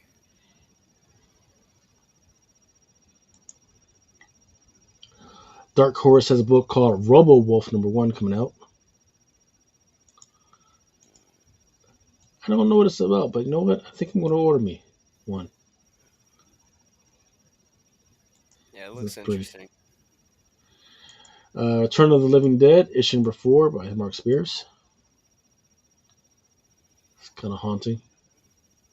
Yeah, it's fire, dude. Some people are kind of worn out over, Mark, but dude, I mean, hell, dude, his shit is bangers, bro. So Hmm. it just is what it is at this point. So, my favorite artist of all time is a lady. Her name was Marguerite Brundage. And she didn't do comic books, but she did books, right? So think of all the things like about villains and like hoods and cult hoods and all that other stuff, and then like bad guys, red, weird hoods and hoops and all that. She was the one that, because she was a costume designer, so she designed that shit and freaking draw it on freaking books, for like all these type of scientific freaking books, and she never gets the fucking credit for that shit. I'll probably have to do a matrix on that sometime soon just to show you all the freaking crazy covers. Um, but yeah, what I'm saying is that people got tired of her ass too because she was drawing too much. But now I've seen a research of people going, you know what, her shit was pretty fucking banging. And that's what Mark Spears is going to go through. Just like Peach Mocha, man. Like when she first came out, her shit was freaking amazing. Now it's just getting, her shit is just kind of delving into the crowd right now. Yeah, dude, it's just too much. I mean, like you know me, dude. I keep up with artists, so once you get to the point where I gotta spend a lot of money to go back and get your 9,092 covers, it's Yeah. just it's a lot, dude. I would personally think that they would learn from some of that shit and slow down, but the money's too good right now. Yeah. Well, I think what'll happen is he'll get enough money, and then he'll be able to open a school. Then he'll teach all these other, just like what's his name, Archer, right? Archer has this fucking school where he teaches all these other artists to draw and color like the way he likes it, and then hopefully they get a freaking job later. Next up is Detective Kaiju number one. This one is a John Samariva. I Yeah, I forget like the that. name. Yeah, I forget the name of the painting. It's a Japanese painting with it's about the ocean and everything, but it's kind of a homage to that. Here we go with all new Venom. This one is a second print by Clayton Crane, 1 in 25. And there's your Deadpool kills Marvel Universe one last time, 1 in 25. This one second print. Mark Spears Space Ghost Johnny Quest. This one's a Josh Middleton. Issue number 3. This one was kind of surprising. There's something haunting about it that I just freaking like. Let This One Be a Devil, issue number 3 by Fullerton. Yeah, dude, I like it. I think it's the dragon over the moon type demonstration. Yeah.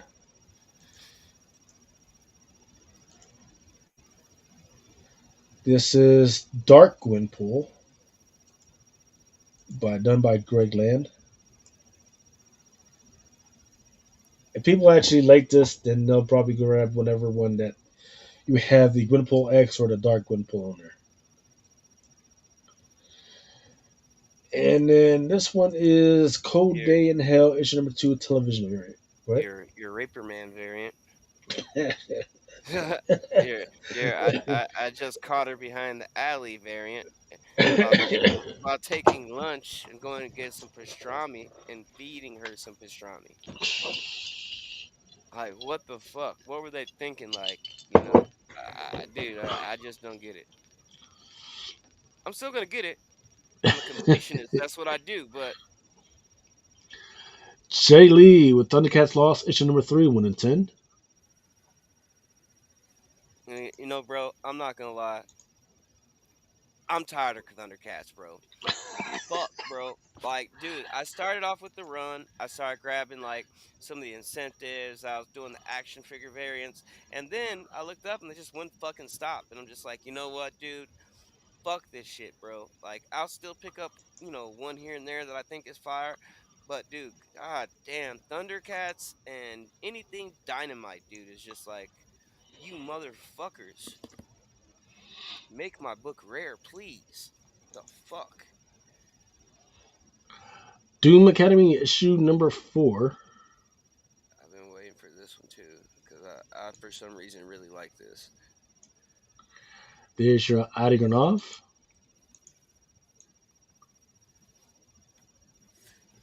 The mask is a little different than his Doom number one, so I still like it. But if they drop this in a version, which I'm pretty sure they are, um, does that really fuck up the first Adigrana of Doom or what? Nah, nah. Yeah, because that one's just fire. He's like the new Ross. Brad Selden is asking what is going on here. We are on FOC right now. And then right after FOC, we're going to go into the Godtail deep dive.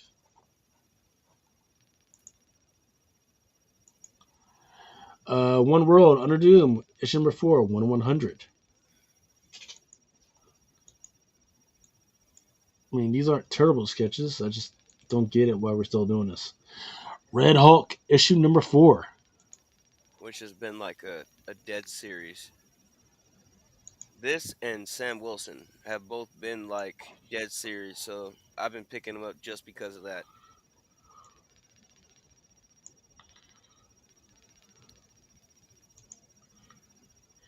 And there's your John Boy Myers variant. Kind of like this one. Here's another Gwenpool number 1 Dark Gwen, or is it Gwen X freaking variant? Yeah, that's your going X.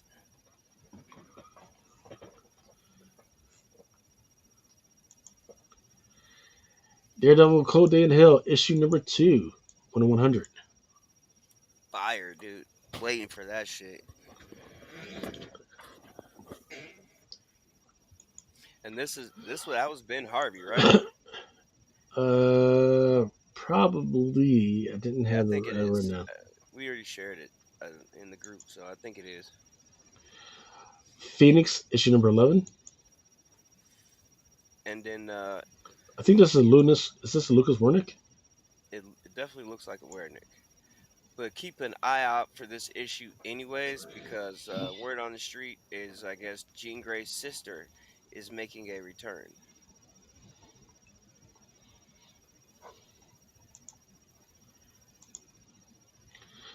Here's your 150 Joe Quesada. Then Uncanny X-Men number 14, 150 Vecchio.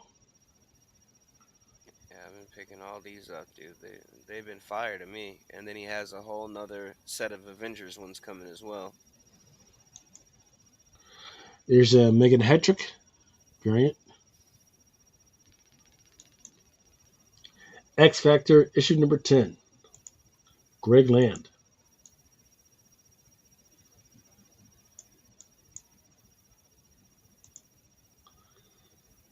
And then Alan Qua for X Factor number 10.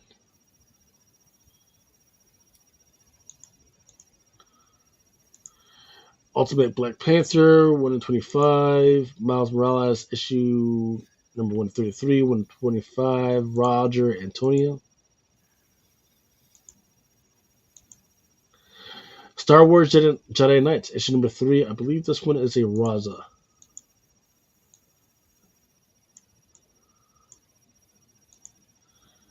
Then this one is the 1 in 25, Sarah Pacelli.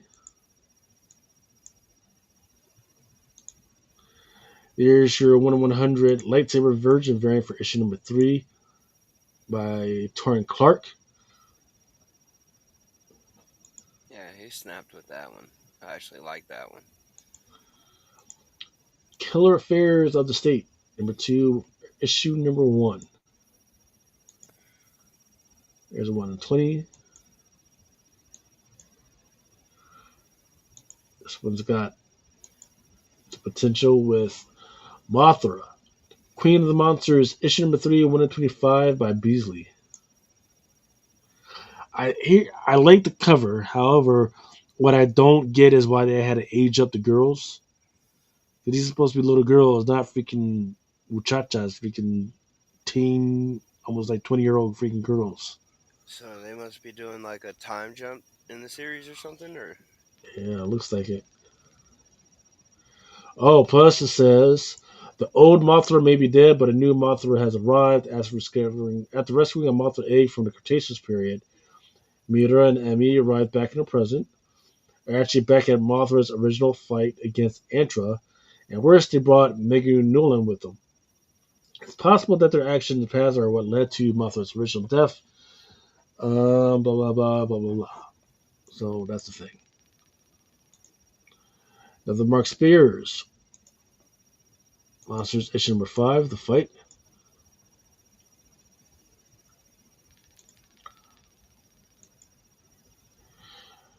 There's some Thunderbolts.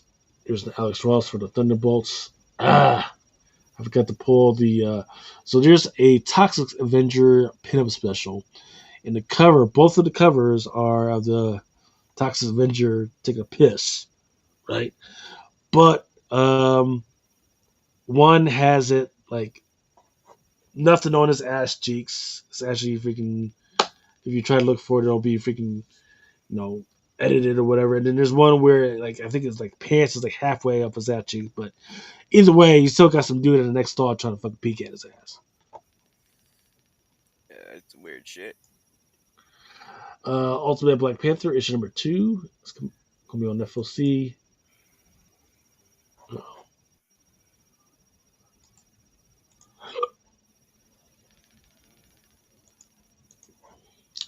Uncanny X Men issue number 14. Already went through that. And then looks like that's it because the only thing I have is some of the Wolverine stuff, but I wasn't that impressed by it.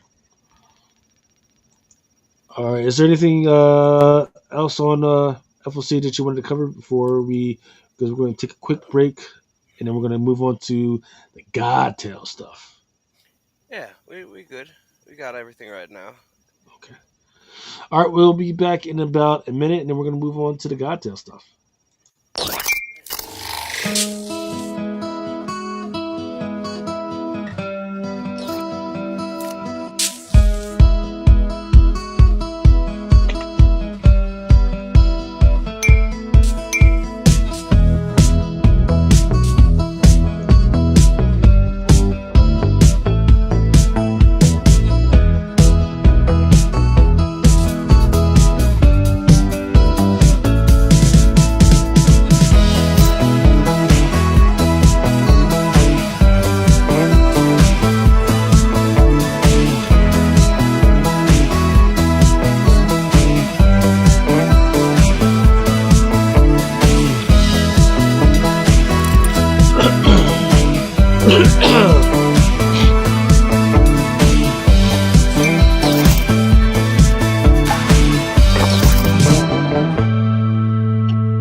All right, it's time to finally take the last shot of the night. Oh my God, this Cuervo was horrible.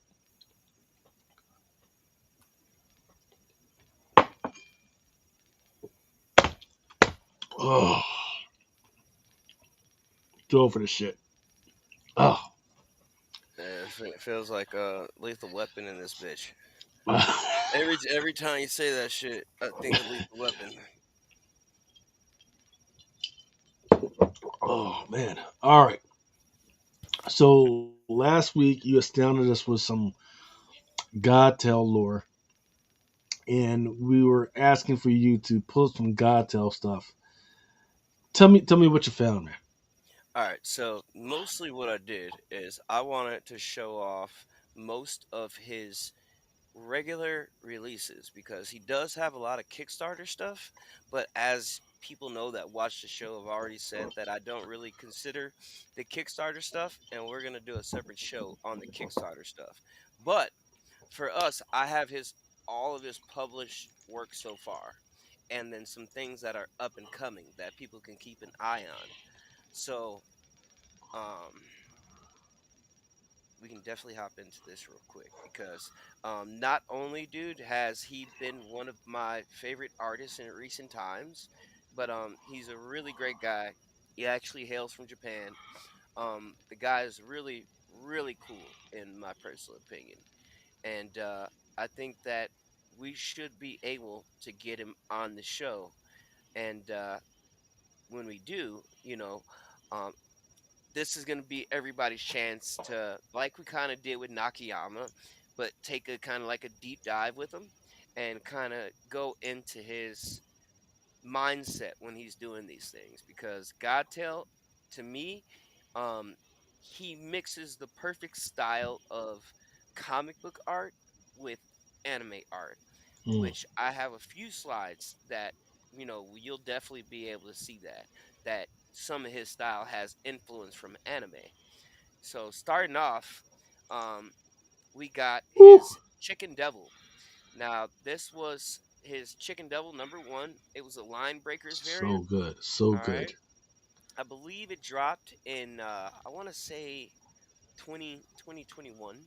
I think it was 2021, late 2021. And dude, this is phenomenal. I think that this is his first published work.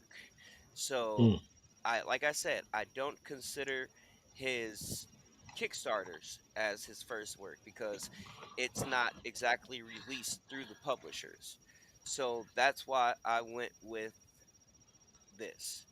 So So what you're saying is this was Godtail's first published work. first published work. This was the That's first pretty damn good, man. dropped. All right. Yeah, dude. Like, Negative variant. Well, it's not and necessarily negative, but it looks almost like a negative. It's definitely got that freaking anime vibe to it, man. Shit. yeah, dude, because like for some reason, like I said, he takes heavy influence from anime. So, a lot of his covers, you can kind of see that, although it's made for comics, you can definitely feel the anime twist on it. Mm. So, next up, I believe we got our Department of Truth number 25, which was a ECGCE exclusive, I believe, and it was the Virgin variant. So even here, like you can see that it to me it has just a straight up anime vibe feel to it. But this is like definitely one that, dude, I'm currently waiting for mine because I had to go get it, dude. So, you know, going forward, dude, a lot of times when we get these artists and we see them get their first starts and their first breaks. It's usually been with your indie publishers, right? And if you always pay attention, one book to pay attention to is Heavy Metal Magazine, because a lot of these artists get almost like a spotlight in these heavy metal magazines. That's why I was so upset at first when they were going to cancel it and then they chose not to. So as of right now, dude, this is like top tier artwork for me. Because I'm prone to that anime and comic twist. And then I'm also starting to notice that other comic book artists are also, starting to try to put a little anime flair on their work.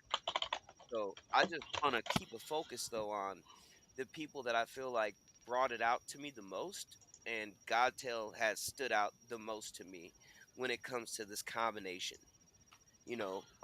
Even back when Marvel, um, were experimenting in their anime and manga verse, dropping that manga verse Spidey number one.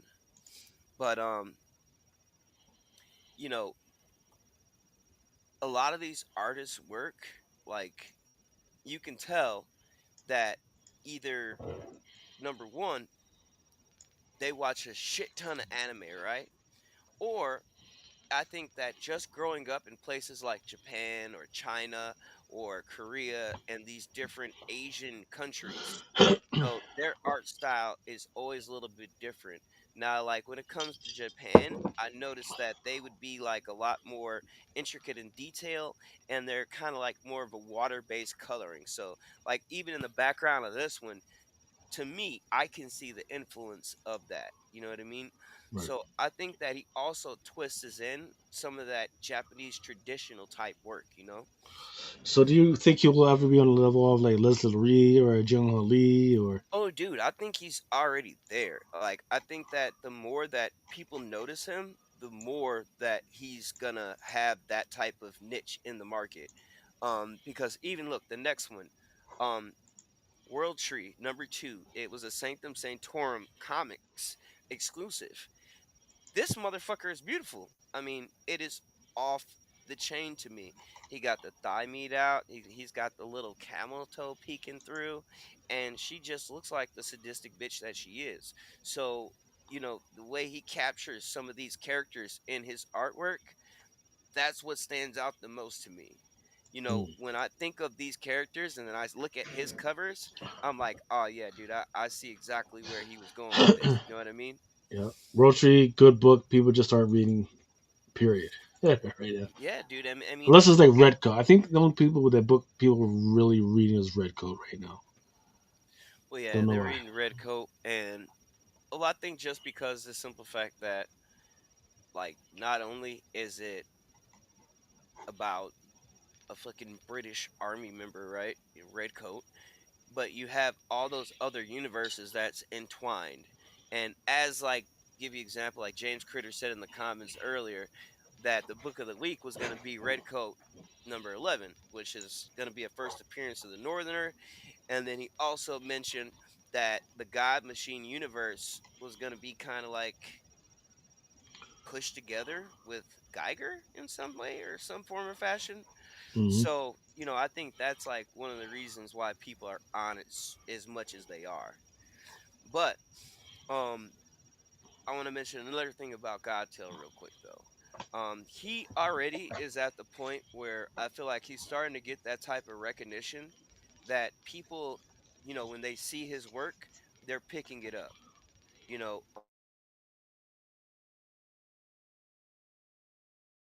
um, there's a point that but for now, I think we're good on that. So I want to go ahead and show him next. Is this The fuck is this was this? the girl with nine tails, number one. All right. It Oof. was you have the regular version on the left, which was your cover eye, and then on your right, you had your Godtail naughty version, dude. So The it's a origin of the furries. Go ahead. that's what I'm saying. So like this, his style alone, you can clearly see the anime influence on his work. You know what I mean? Because Yeah. like even going back and looking at some of his Kickstarter work, it kind of resembles this to a degree, but the guy is like really awesome with detail. You know what I mean? That's another thing that I'm starting to like peep that deeper and deeper I went into looking at his work. Dude, this guy is like off the chain. Like he knows how to set the book up to Yeah. where you almost get this kind of like a 3D feel with the 2D art. You know what I mean? Because he does these sketch covers really well where he does like these wraparounds on different sketch variants. I shared a few on my IG, and you know he also does that well because this guy, not only is he a traditional pencil artist, right? But he can still get on the computer and whip some shit up too. So you don't really ever have to worry about this guy um copy pasting and AI doing the work for him because he is a traditional pencil worker, which is like another thing that drove me crazy about this dude's art. All right, dude, we got some more up. All right, so he did this sweet paprika. Um, Not much to say about this one. It's still dope. You know what I mean? But I wanted Yeah. to include it, the next couple of covers, just because I want to show you all of his current published work. So I don't like this one. yeah, dude, I don't like I this want one. And so let's break this one down, right? So you've got three dudes on there, right? And well, two angels, one devil. Okay. And it's very apparent what the devil wants. The devil they care. The devil wants what he wants, right? And but you got one of the angels looking his way like, hey, what's up? That's fine. That's whatever. Angel's gonna do what angel's gonna do. But then he's almost they're both of the angels are kind of naked, right? And it's fine. That's fine. Not putting anything against that. But the outfit that is meant to display the female front meat set. Why the fuck is he wearing that? I don't bro. get that. I think it's just the material that he was given for those characters. And, I can still see his style in the book. So at first, when I saw this cover, it kind of threw me off. But when I started looking and actually looking at the details, I can see the depth that I'm talking about too. So, like I said, I just wanted to put all of his published work up here because he doesn't have a whole lot. He's just really getting started, you know, Shout out to Mighty Mel V, who is stuck at work. my boy. Yeah. All I right. wish I wish we could just say fuck that job, but nowadays you can't do that shit anymore. Yeah, All dude. right. Woo! Go ahead. Witchblade. Yeah, this is on his Front, meat, Witchblade. and waist all out there. Go ahead, girl. And I add this one in there because this one kind of reminded me of Seawi, however you pronounce her name. It reminded me of that. You know what I mean? Because all her work kind of has that style, but this one, I feel like he just went all the way the fuck out and did just straight up anime style shit right here. So So you this did. was on that Witchblade number one. Um, Oh, this was on number one. Not the one that came out this year. dude, let me get the exact year for you. I believe it was on number one, dude. Let me see. Yeah, dude, it was on Style number so one. serious, saying that cover was zesty. Which one was It zesty? was You talking about the that sweet paprika. sweet paprika, or you talking about that Megatron joint? Because there's no there was no discrepancy of whether it was zesty or not. Dude was pulling his never He mind. had that net titty shots on. Yeah. Yeah, this is on Gun Honey, and definitely that Witchblade was number one. It was a Sanctum Sanctorum exclusive, so that's why you didn't see it. But because like I said, dude, Godtail, um, his like major breaks in my opinion is gonna be on Marvel in my opinion, because a lot of the indie titles that he did, this is from people that work at certain shops and they're just like, hey, dude, this shit is dope. Let me go see if we can get him on one of our exclusives. And that's how I think he got the majority of his early work. You know what I mean? Hmm. So when you get into his actual published work, besides the exclusives, you'll notice that his first work is actually on Marvel. You get what I'm saying? Yeah. When he was starting to get his recognition like he is now. So this also was on Gun Honey Collision. All right. And this was in number one because this was also an exclusive. Now, this The fuck is penthouse, this? this book is going for some cheddar cheese right now, bro. If I'm not mistaken, I believe they're up there like maybe about 400 for the 9.8. It was a What the con fuck? exclusive, and dude, I'm not gonna lie, like I got a chance to see one in person. This motherfucker is dope. I'm not gonna lie to you, dude. I don't know what it is about the little like weird shit, but whatever it is, dude, this shit is Why dope. has it got the glowing, vibrating toy right, Hey, dude, that right? that might be the reason why it's selling the way it is, dude. Like this motherfucker is selling, bro. Like, yeah, people like this for some reason, dude. I know I Penthouse like Comics it. gonna do Penthouse Comics, I guess. Yeah, bro. Now, Vaporella. now this is into his Vampirellas, dude, and he had a couple of Vampirellas out. One for Dark Reflections, and then one for Vampirella Strikes. This is the Vampirella Strikes. All right. Um, the next one is the one that I really like, dude. This one right here, dude. He got all the titty meat out. He got the crotch rocket going, dude. This piece is fine, dude. I don't know what it is about it, but I think it has such a It's heavy the it's anime the it's the influence. long, big freaking tower that's coming up behind her. Dude, that might be it It, too. it's a lot of symbolic insinuation. She's covered in the moonlight, but then you got this nice, long, black, big tower coming up behind her. That's what it is. Just saying. Yeah, dude. I just thought it was fire when I saw it, dude. And then when you kind of like get a close up on this cover, he does throw some really nice detail into his shading and his color, and then how he uses white to make things pop. So this one was definitely fire. I actually went back to get this one too.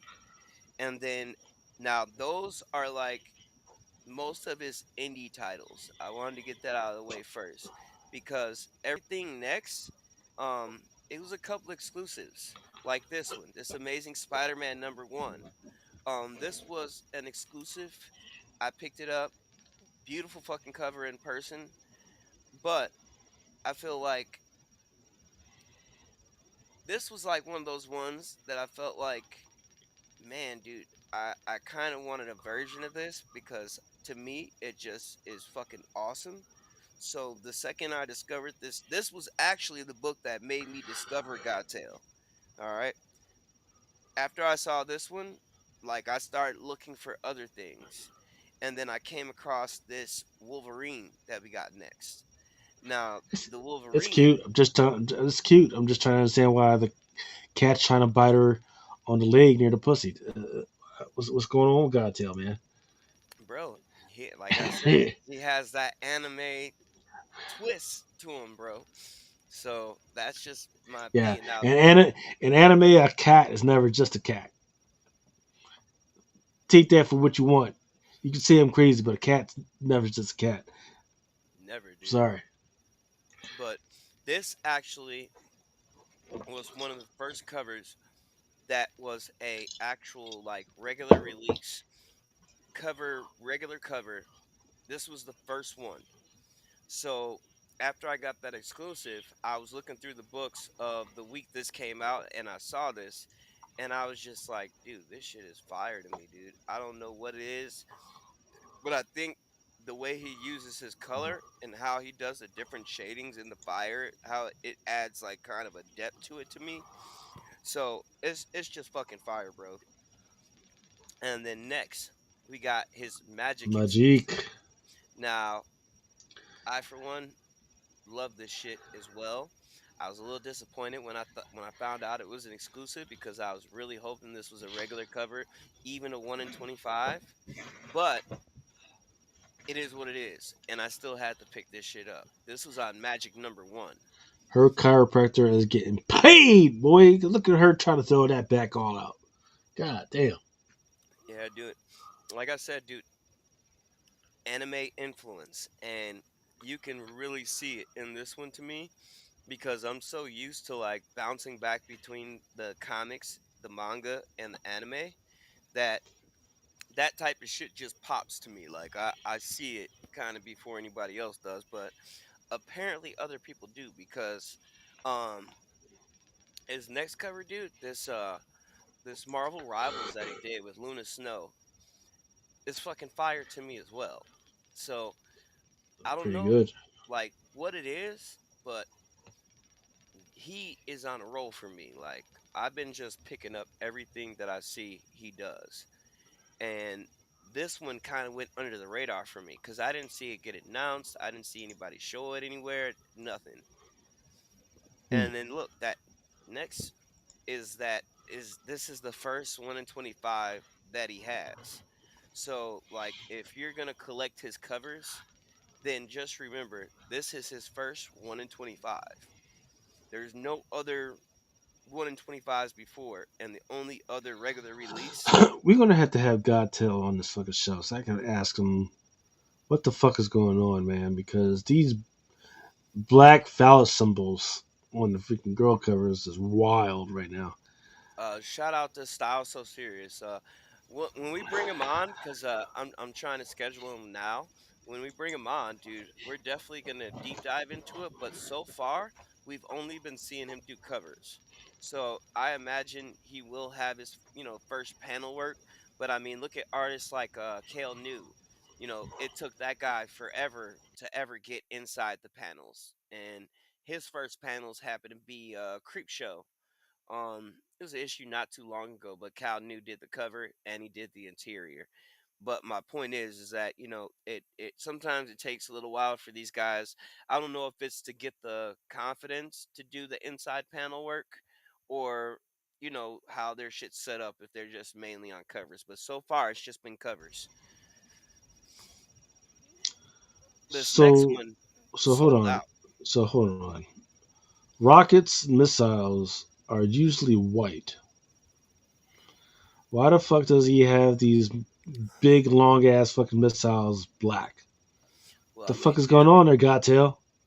you gotta think about it, dude. 110%, dude. This is fucking comics, bro. We don't Yeah. live by that real worldly shit, dude. This is fucking Marvel, bro. Every time you see fucking Iron One Man missile in the front, one missile in the back. What the fuck is going on? you don't ever see Iron Man shoot out no fucking white missiles. Even when And fucking I Iron don't Man see 1. I don't see Iron Man with white shit on his hands either. Look at that shit. Looks like she's got bukkake coming out of her fucking hands. The fuck. Dude, that's 110% anime shit. That's what I'm saying, dude. Like, I don't know, Lucas, man. You just might not be into the anime, bro, dude. Because I the am anime, anime.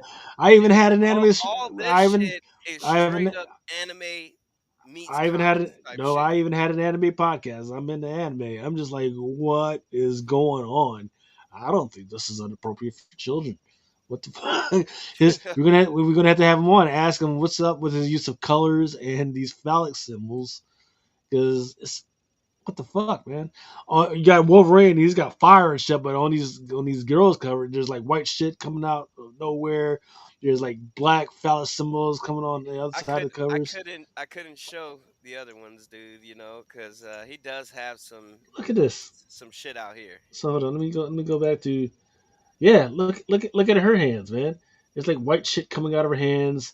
Got the Jet the Shark coming up on her from behind and shit. And she's Right thick as shit, too. I'm not gonna lie. now, that's the first time. That's the first one I saw that there's not some weird black phallic symbol behind her or some shit. Okay, I'll give this to Magic, but then there's the weird phallic thing of the whole big ass fucking sword. That's a definitely an anime fucking thing. It reminds me of Meliodas. Fucking my girl, he felt like there was nothing to do. Let's go ahead and put some cats biting on the pussy and shit, right? Biting on her ass and everything. Got one cat, looks like he's freaking trying to get some from behind. While she's in the freaking leather cat S&M seat.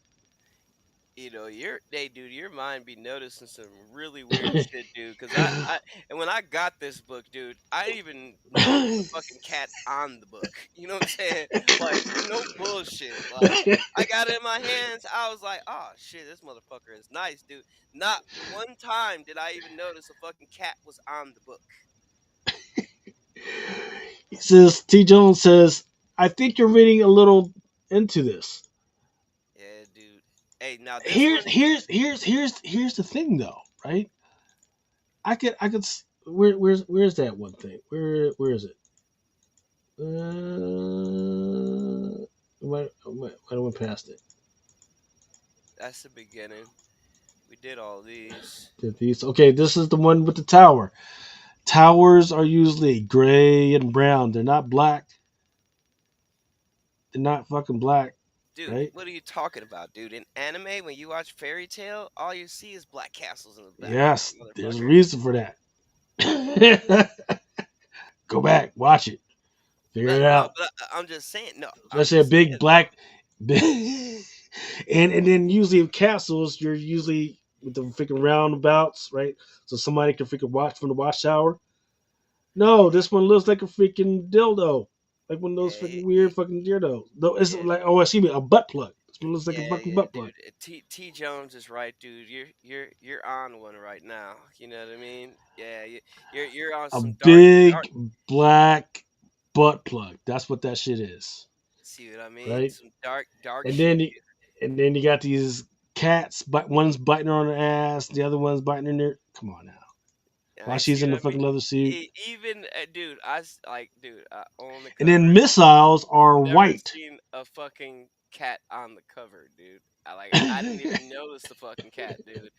I mean, and I'm wondering now, like, am I fucking blind or something, dude? Like, did I just like how the fuck did I miss that? Because like I looked at that fucking book, and I'm about to go look at them again because my lights just came, but I'm about to put all them shits up. And I'm just like, hold on, dude. Like, is it now? I'm finna go look. Like, fuck you, Lucas. You son of a bitch. Don't fuck this up for me. Let's get this Doctor Strange out the way, cause this, Yep. it did sell out. You know what I mean? That's why I said I don't know if people caught the wave yet, but this cover sold out like almost immediately. So I don't. I honestly, dude, I was like, I missed it at first. Like I went past it and I was like, dude, I didn't even fucking notice it at first. Then I went back and I'm like, oh shit, that's my boy. When I actually started looking at it, I'm like, okay, yeah, I need four of these too.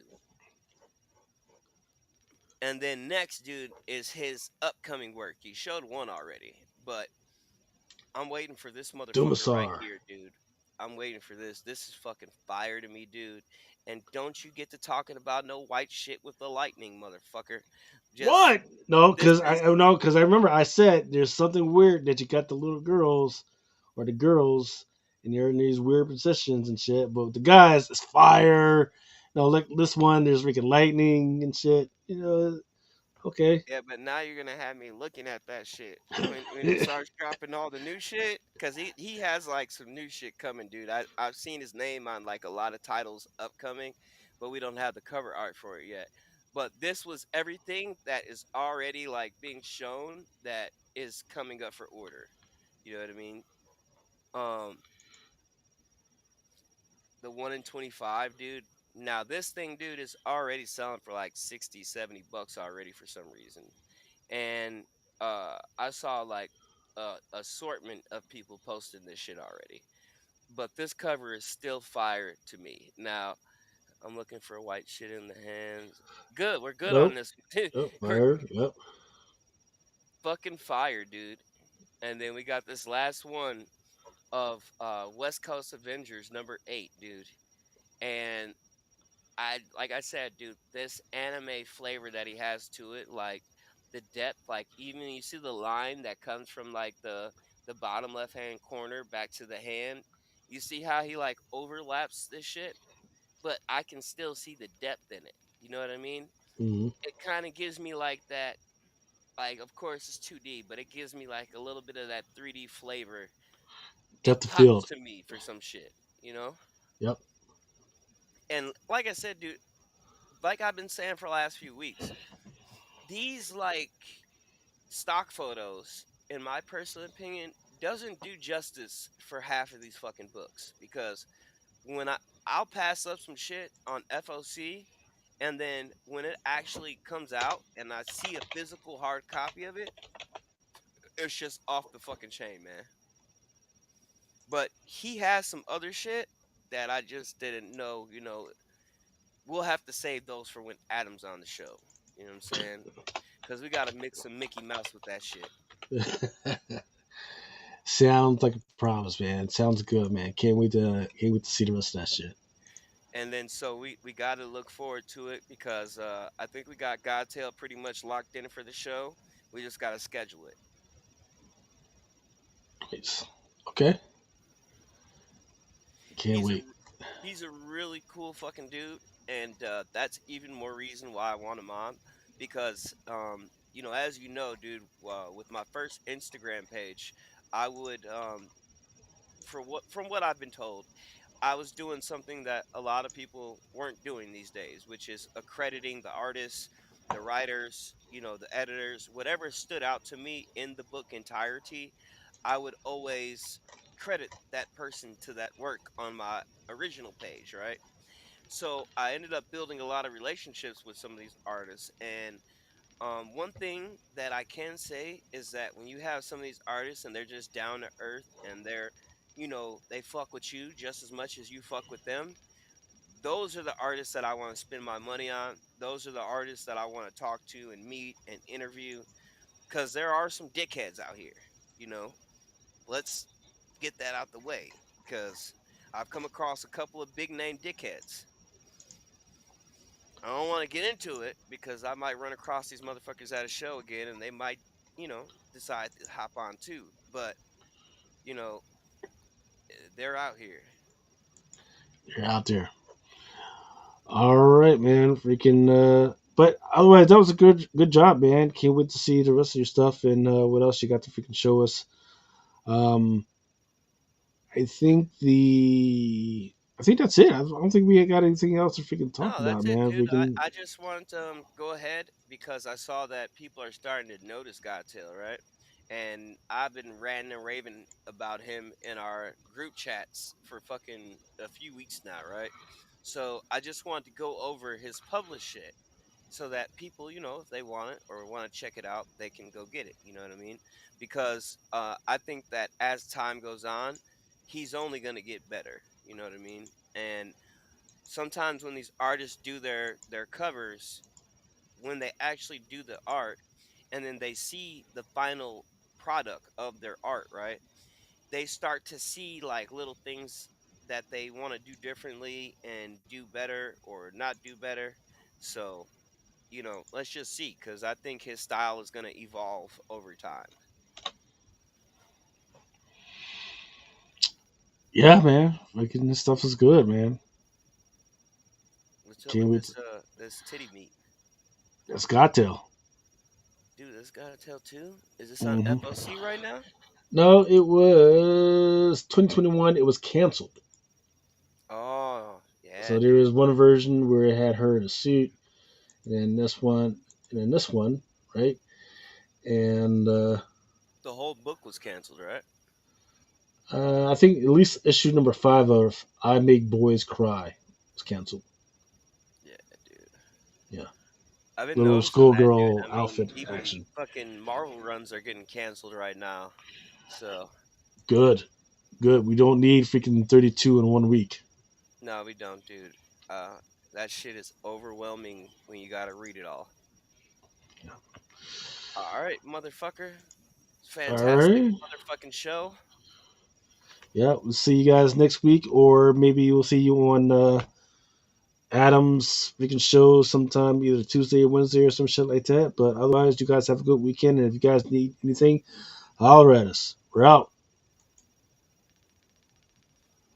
For each man his time is paid until he walks along the beach and sees his future in the water. Wow. But unlocked all within his reach. Never needed was the one. Sometimes men take matters into their own hands. You want answers? I think I'm entitled. You want answers? I want the truth. You can't handle the truth. As you guys know, it is